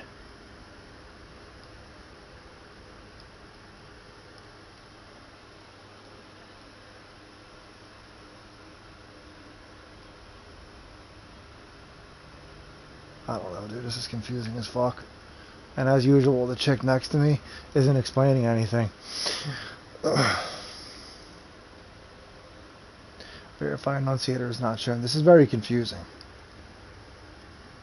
Because it is showing me oil, it is showing me low volts.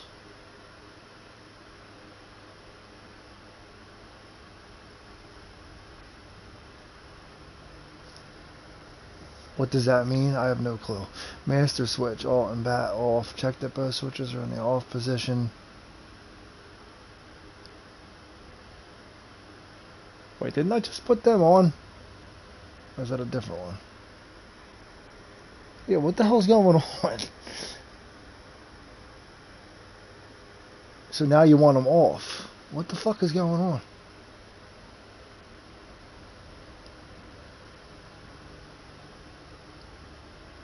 Why am I turning them on and then turning them off again? What the fuck is going on? I don't understand this. The chick next to me should be explaining what's going on here, but she's not. So I guess I'm on my own. I don't even know why I'm taking this training course. Apparently I have to teach myself this shit.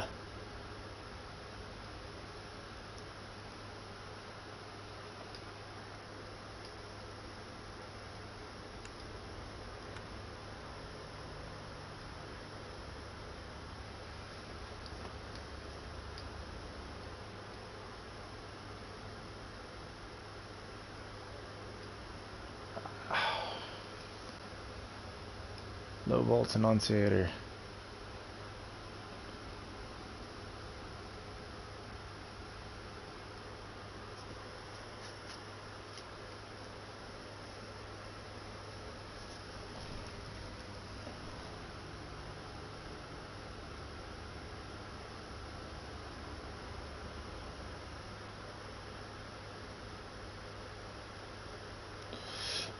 Excuse me.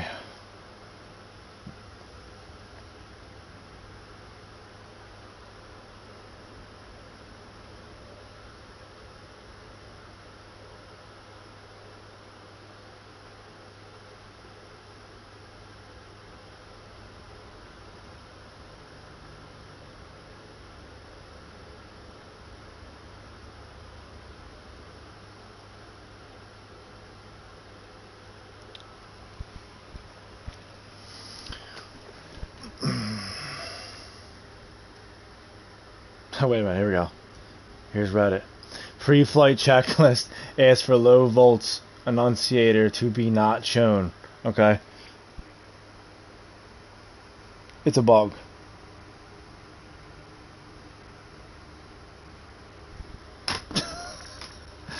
This game, yo. Alright, so that's good then. It means shown apparently. This is fucking stupid bullshit. And now we're gonna turn the master switches off after turning them on. I don't know if we're just testing them. I don't know what's going on here, man.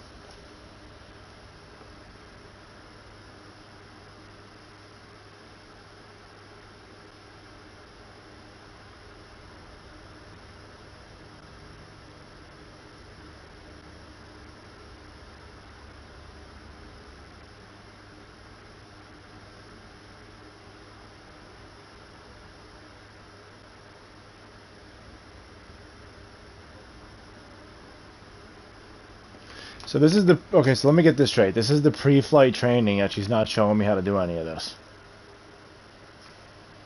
That's fucking crap, dude. It seems like we're all clear on the checklist. Now Yeah, we're start this not. pretty bird up.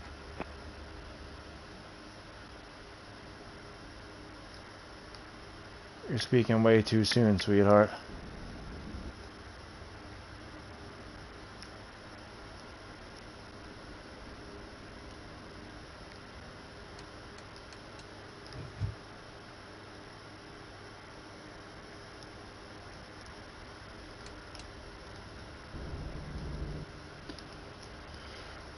These controls, man, they're getting frustrating. How do I look at my fucking thing again? I thought it was R1 and the pad. It's not.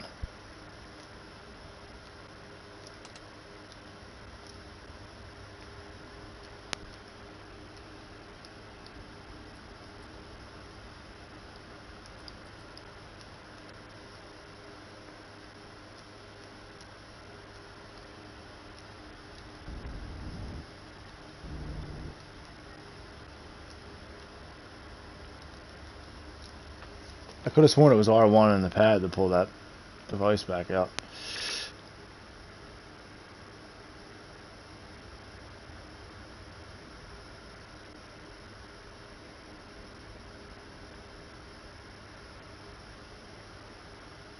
Yeah, oh, it's L1 on the touchpad, okay.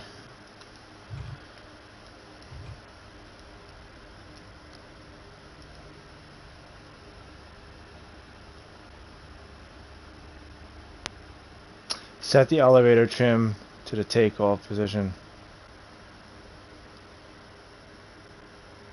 Well, we gotta turn these off again, apparently, according to this. So we're gonna do exactly what it says, with the exception of this, because apparently that's fucking wrong.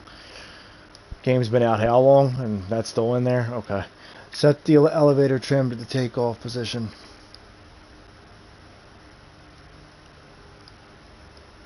Oh my fucking god, dude. This shit is buggy as nuts, man. It's so bad. Nothing's working. So I can't interact with this here.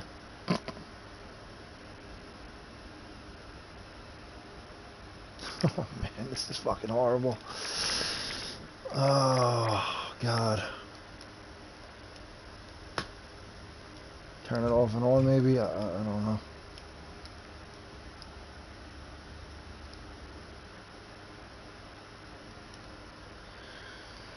Okay. Looks like it's in the takeoff position. Which would be what? What's the takeoff position? So I have to complete a checklist here that I'm getting no context on, getting no training on. What the fuck, man?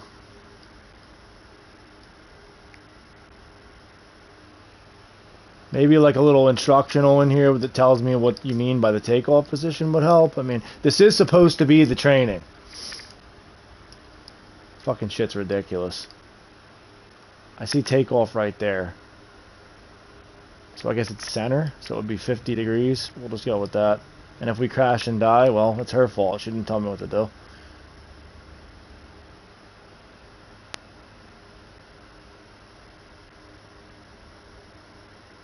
That's 22, so I guess it would be 11.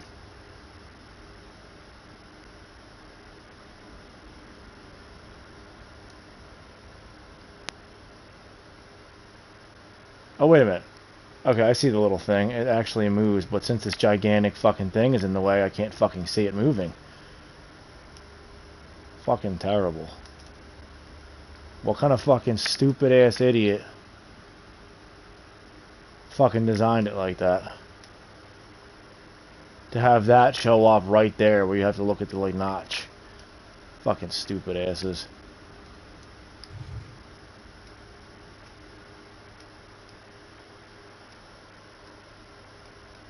Like, am I wrong in this? Tell me that's not design trash 101. Why is that fucking there? Okay, let's see. Am I in the right spot here? Almost. See, I bought this because I want to learn about flying planes. I don't want to fuck around.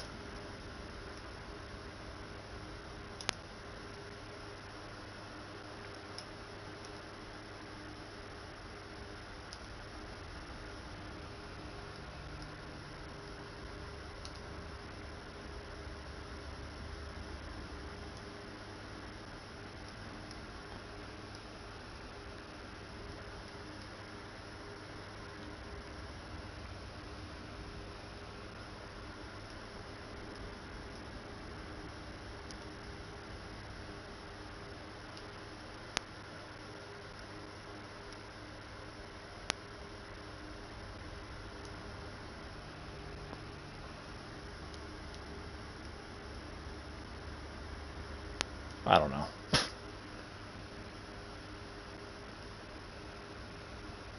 I guess it's fine. I don't know.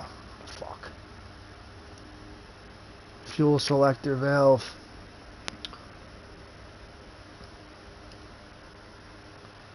Set the fuel selector valve in both position.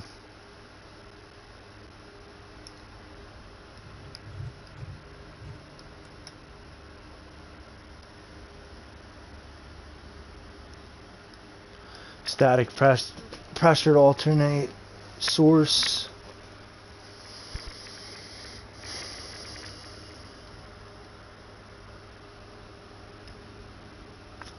Valve is in off position. Check the static pressure alternate source valve. Make sure it's in the off position.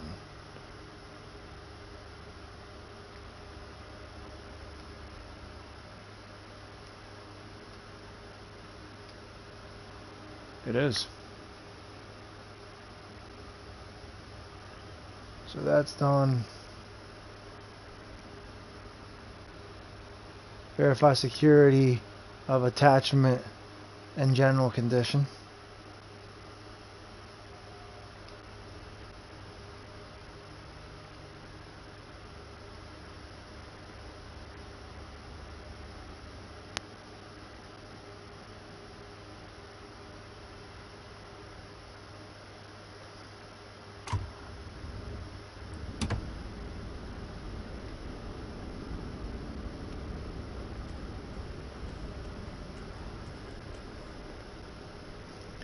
Verify security of attachment and general condition. Control surfaces.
How do I check the trim tab?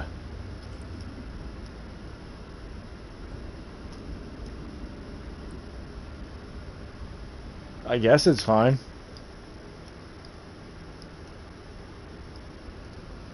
And to verify security of attachment, general condition. Antennas. So I don't get an eye for that one.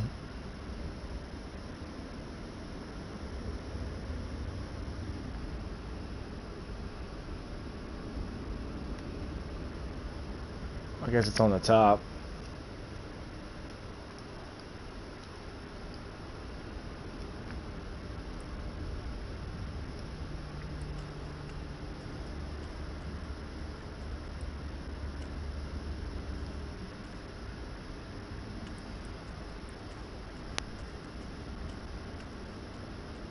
Yeah, I guess they're fine. Who knows?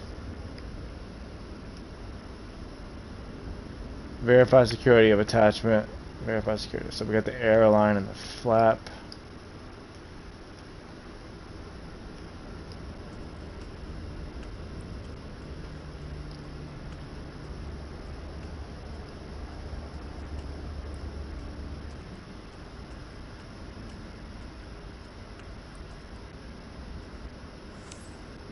That flap is looking great.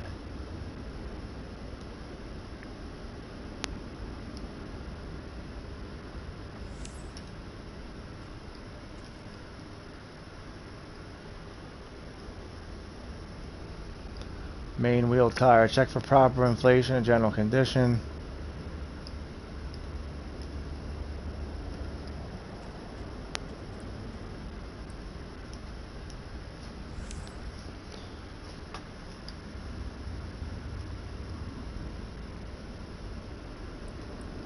Okay, I want to scope out that oil level.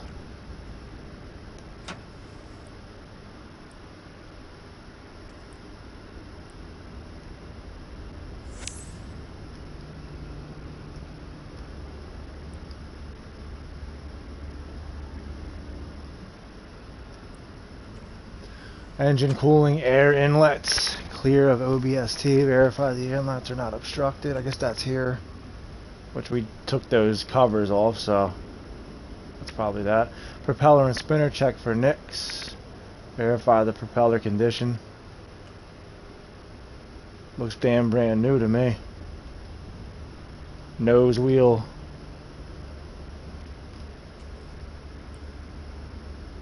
Check that strut out as well.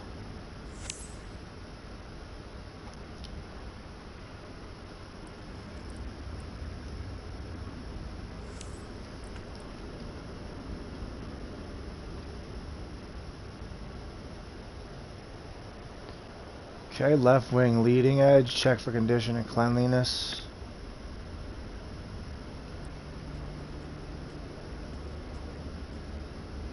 I don't know what they're talking about. Maybe it was that thing that I took off. Landing taxi lights.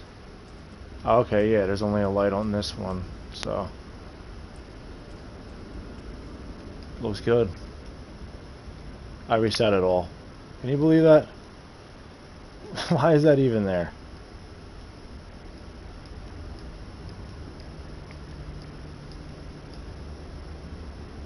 Might have something to do with the fact that these controls are fucking horrible.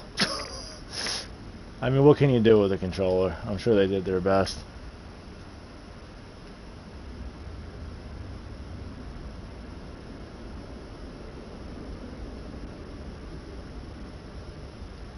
Okay, we got that.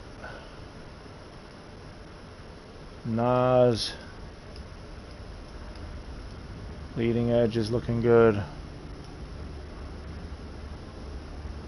Main wheel tire. Thought I checked that already.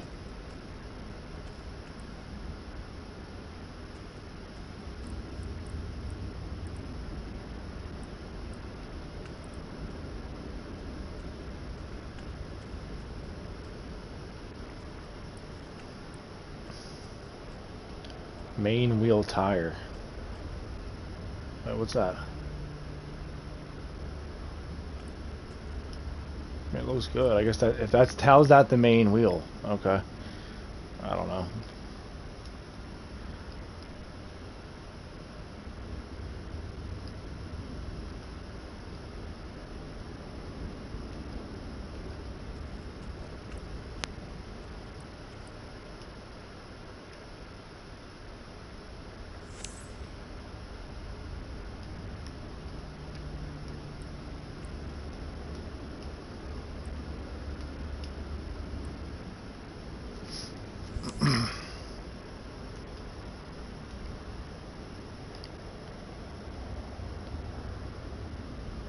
Okay, brakes. Verify the brakes are working correctly. Where's that at?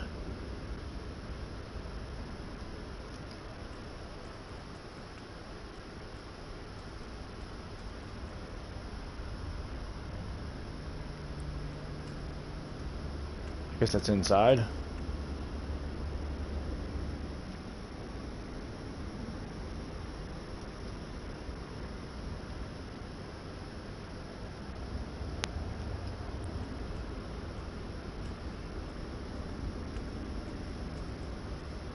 I didn't know it was September 8th, Saturday, 2018. I mean, we're back in time here.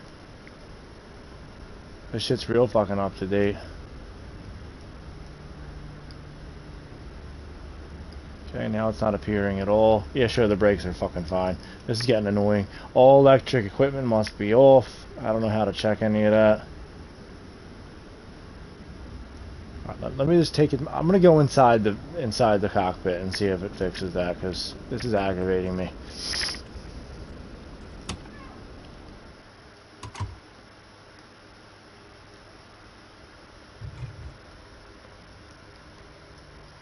Check them brakes. Oh, okay. Here we go. Let's see, are these puppies working?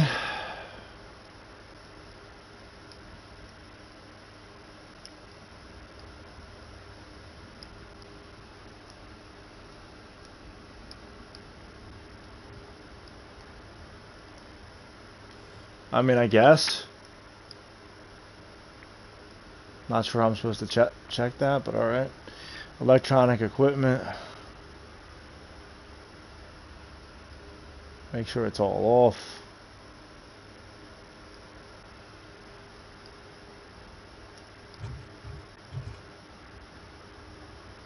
All the switches are down, which must mean off. We're checking those batteries and the alternators again for some reason. This is the third time I'm checking them. Mind you, 3 times on the same checklist I have to check them. Alright. Avionics. And I can't interact with that eyeball. So we'll just say that they're off. I don't know. How am I supposed to learn like this?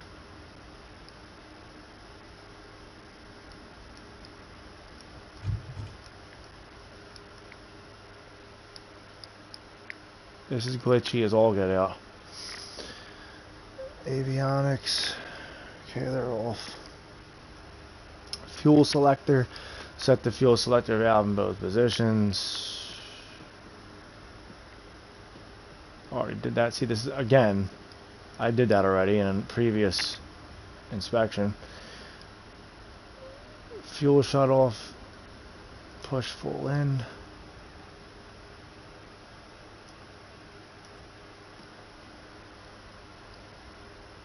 Starting engine with battery. Oh my frickin' Christ.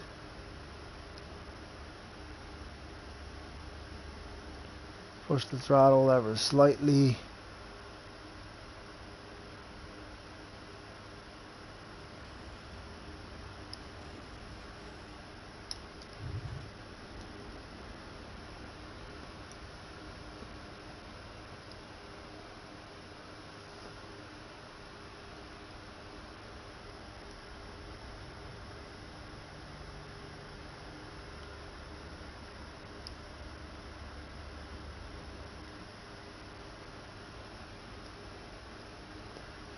Pull the mixture level in aft position.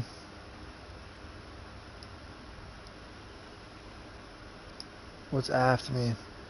I see cut.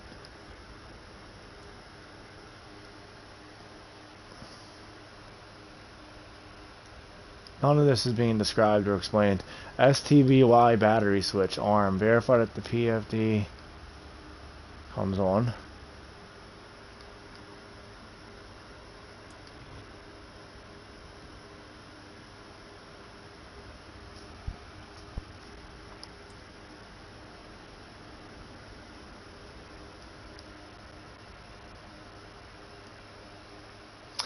Verify no red X's through engine page indicators.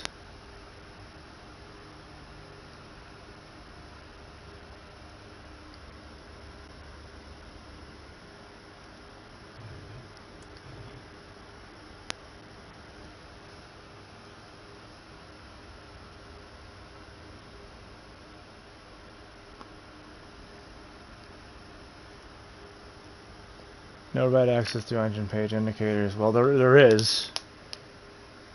I guess I have to have the engine on at this point. Starting engine.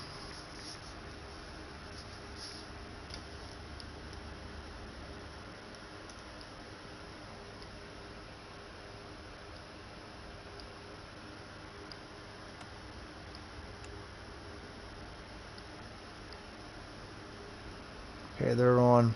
Push the switch in the on position for beacon.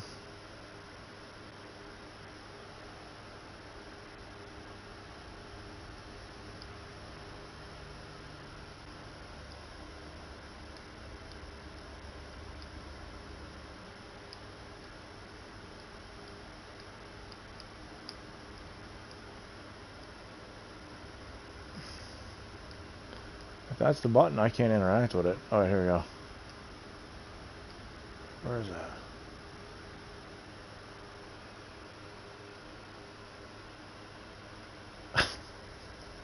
Find the button.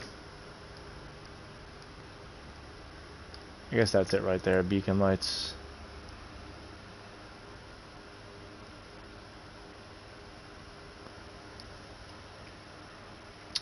If engine is cold, I don't know if it's cold. It's a fucking video game. Auxiliary fuel pump switch on.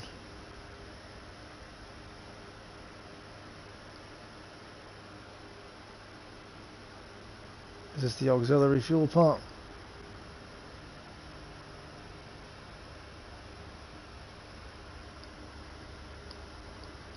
I guess it's cold. I mean, it's not on, so warm that puppy up. Push the mission level forward.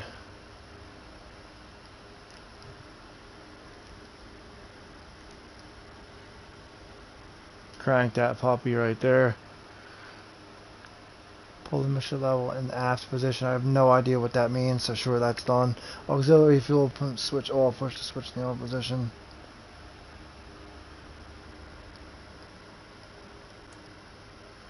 I must be doing something wrong here because it's telling me to turn shit on and then turn it off again. Release when engine starts. Ignition switch.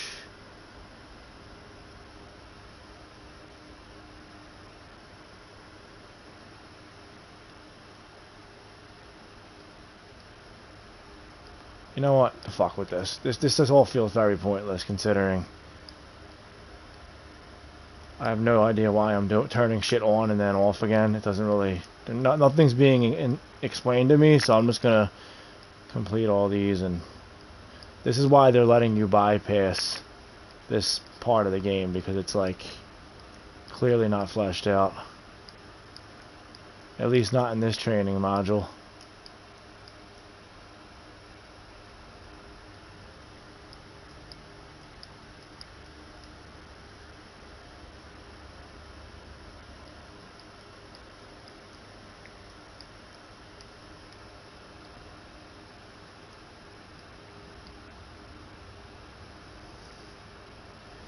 Not to mention the numerous bugs that continue to occur.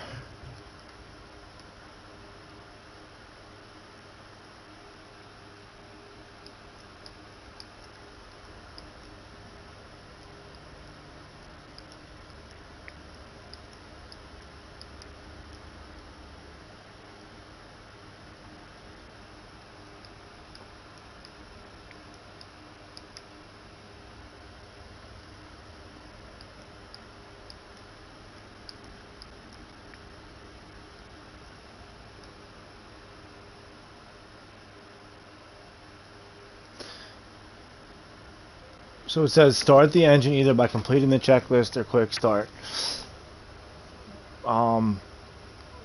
That's all for pre-flight, right? So it should be done.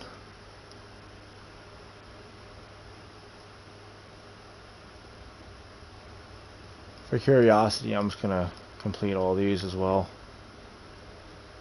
Trying to see how this actually works now that I went this far. I'm definitely not doing all this. This is getting ridiculous. Especially with no context as to what I'm doing.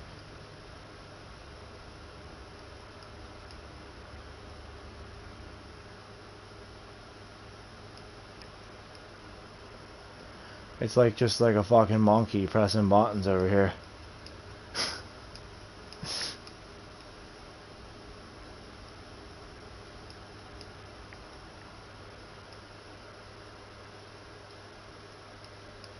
I'm very dissatisfied with the level of training that I'm receiving here. Yeah, just complete the really, really long, complicated checklist with a bunch of words and gizmos on it that you have no idea what any of them do or what they are. Just complete that real quick and then, you know, level standard. What the fuck does that mean?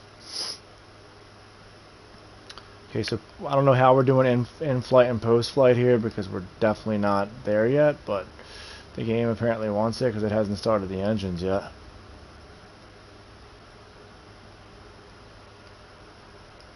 Post flight's a nice checklist. Don't got much there at all.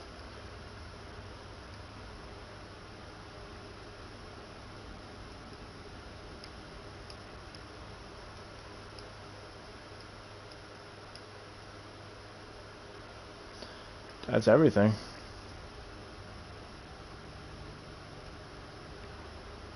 So.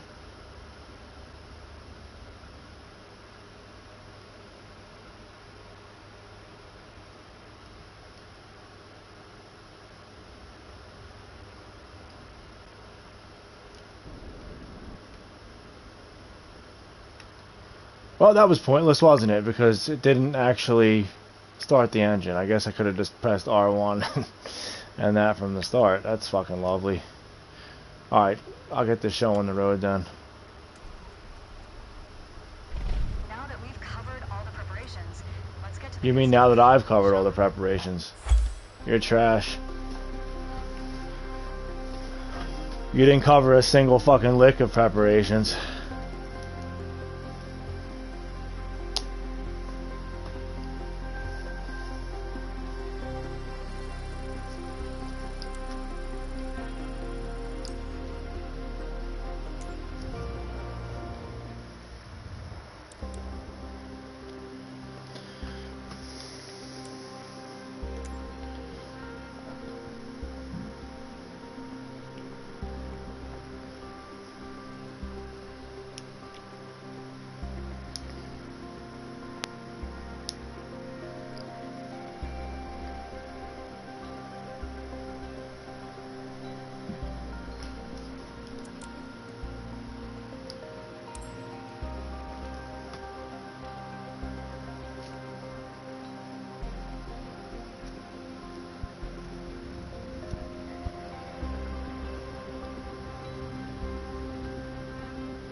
taxiing.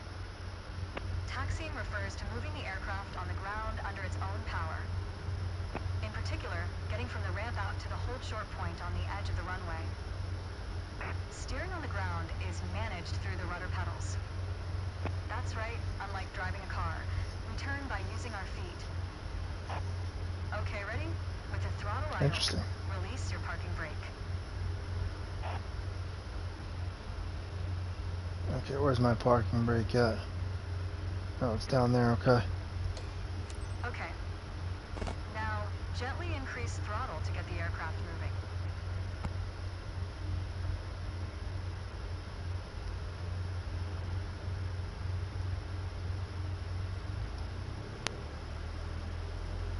Go easy on your throttle. Use your rudder pedal to turn left and enter the taxiway. Increase throttle to gain forward momentum and then reduce RPM accordingly to match a fast walking speed while taxiing. Now, test the brakes.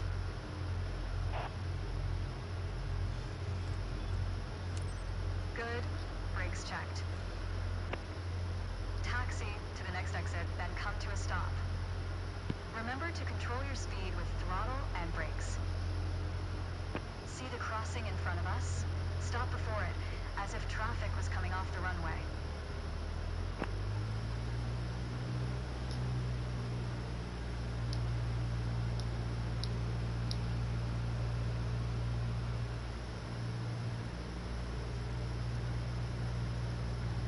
Watch your speed.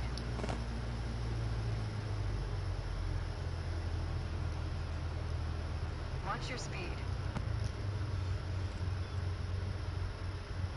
Unfortunately, one of your wheels crossed out of the taxiway. Taxi to the next exit, then come to a stop. Taxi! Control your speed with throttle and brakes. See the crossing in front of us? Stop before it, as if traffic was coming off the runway.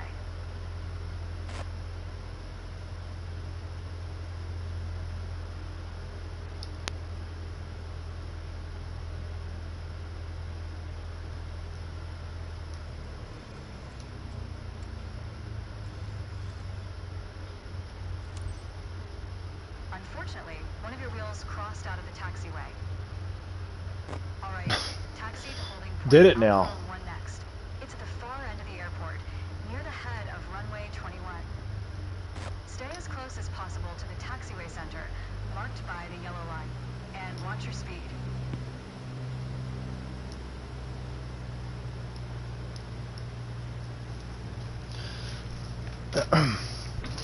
Mind your speed. Aircraft are difficult to maneuver on the ground. Watch your speed. Watch your speed.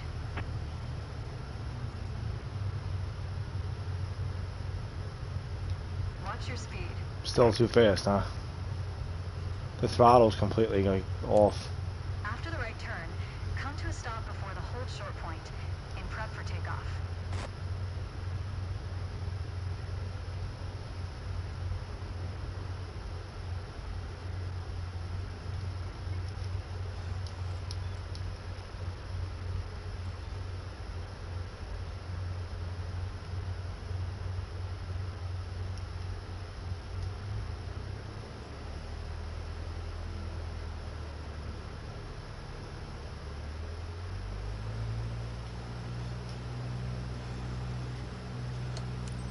That was good taxiing.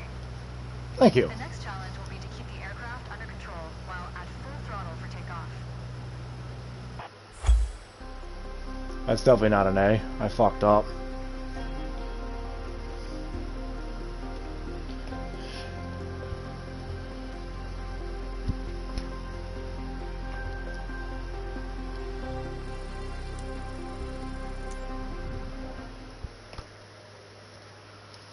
We don't accept anything less than perfection around here.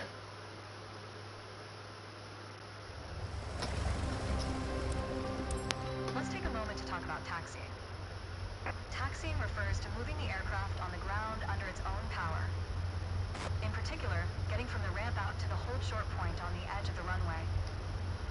Steering on the ground is managed through the rudder pedals. That's right, unlike driving a car, we turn by using our feet. Okay, ready? With the throttle idle, release your parking brake. Okay. Now, gently increase throttle to get the aircraft moving.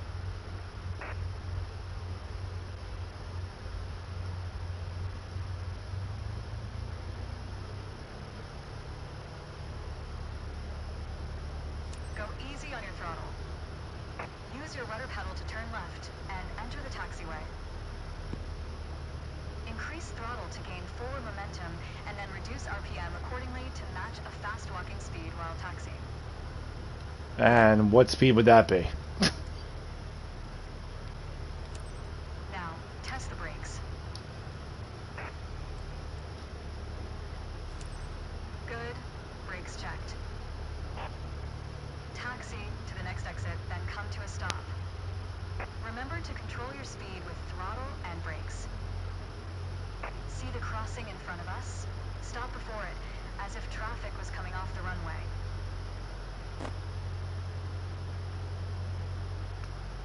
Why am I not moving?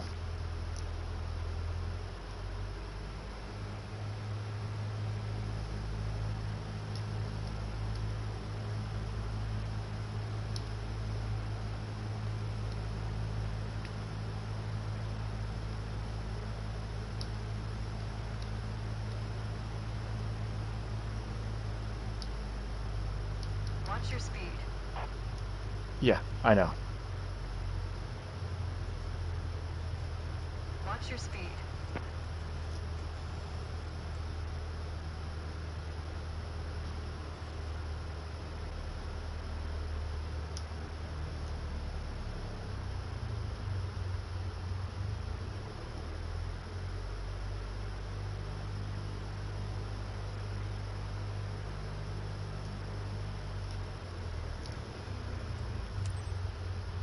Alright, taxi to holding point Alpha 1 next.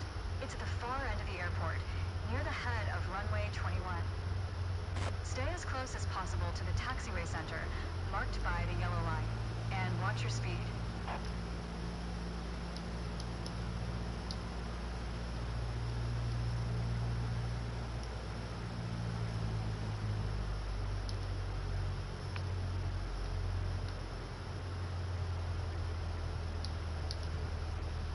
Just at a fast walking speed. This definitely seems a little faster than that.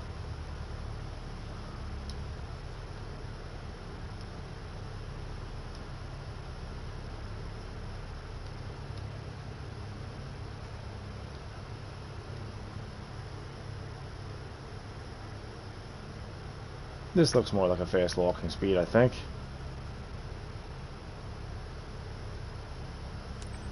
After the right turn, come to a stop before the hold short point, in prep for takeoff. Roger that.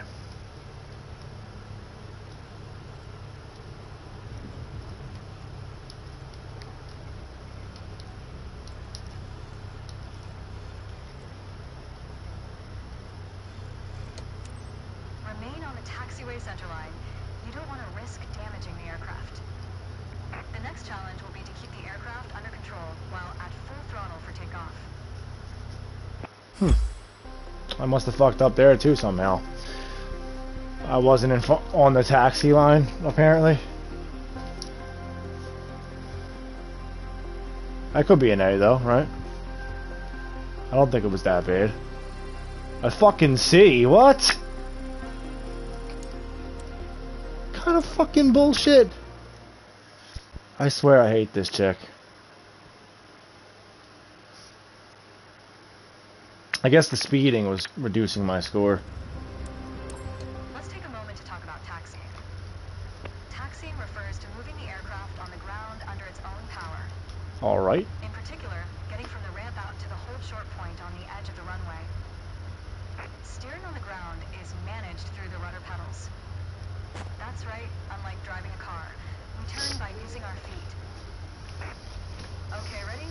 With the throttle idle, release your parking brake. Okay. Now, gently increase throttle to get the aircraft moving. Go easy on your throttle.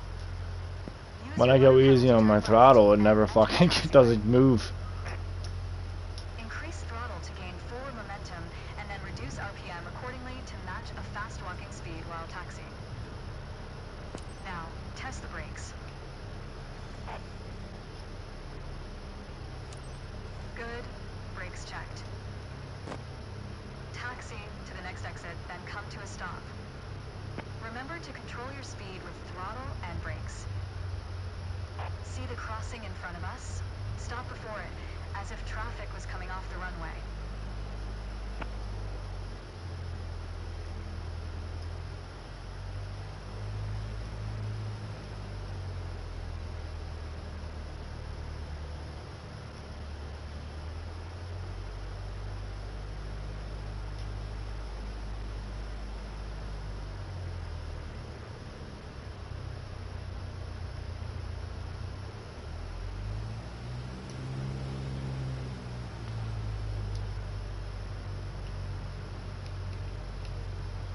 Okay, stay. I guess I have to stay in this middle line here. I'm looking at this like it's a road.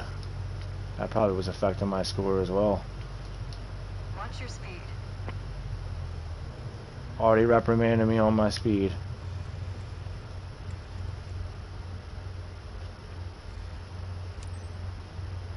Alright, taxi to holding point Alpha 1 next. It's at the far end of the airport, near the head of runway 21. Bring it to the Stay as green close as zone. possible to the taxiway center, marked by the yellow line. And watch your speed.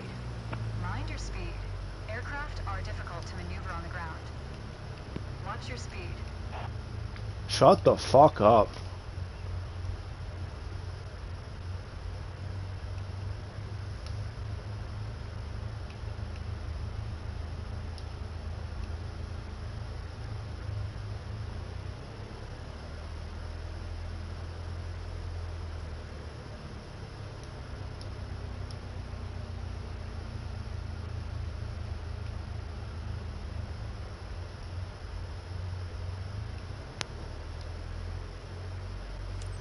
After the right turn, come to a stop before the hold short point, in prep for takeoff.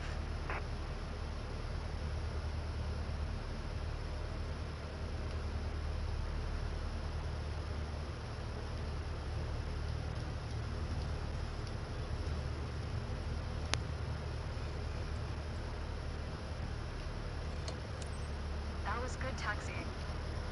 The next challenge will be to keep the aircraft under control while... So we got a B again, I guess.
Damn. Almost made the grade.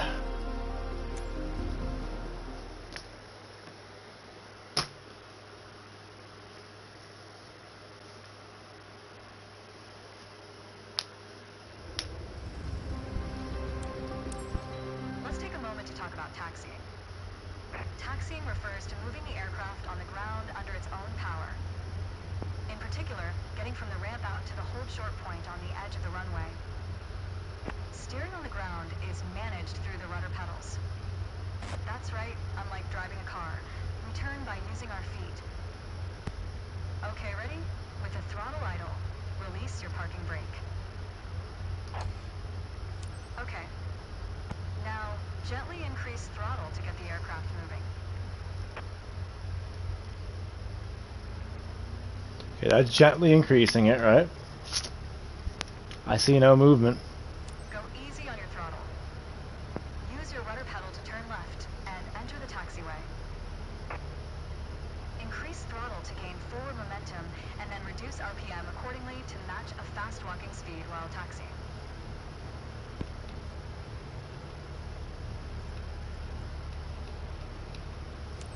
Now, test the brakes.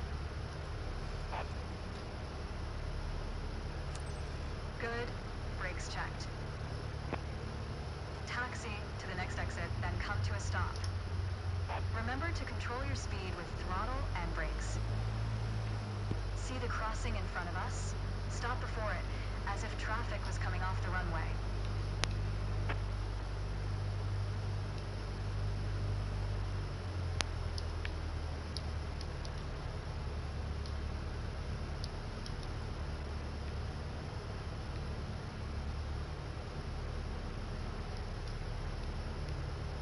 Slow and steady.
Is it just me, or is this thing just not consistent at all?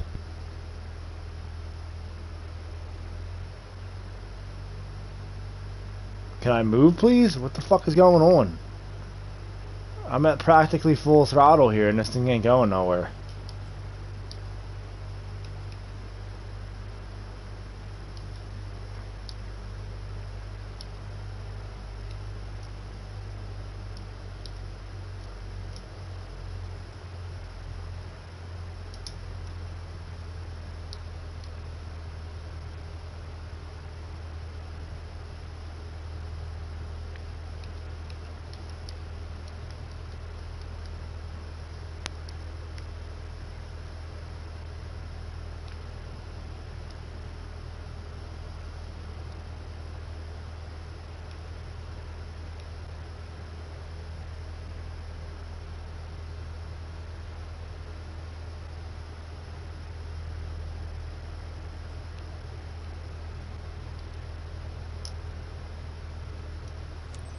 After the right turn, come to a stop before the hold short point, in prep for takeoff.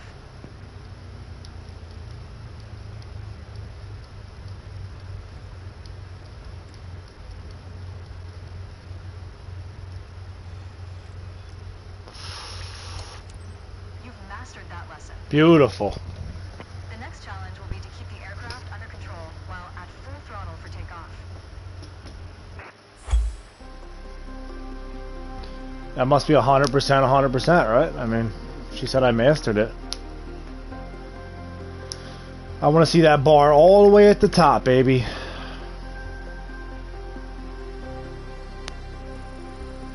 $96? How fucking dare you?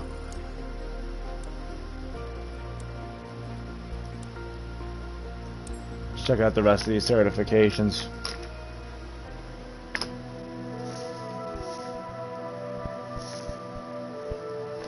I can't get off the ground unless I've mastered everything.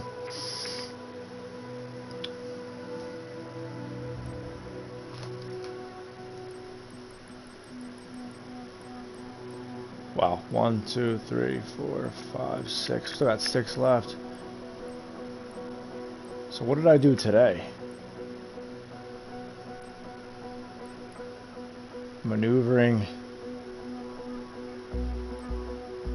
So I only did I only did 2 new ones today. I thought it felt much longer than that. Oh well. That'll suffice for now. See you on the next one, ladies and gentlemen.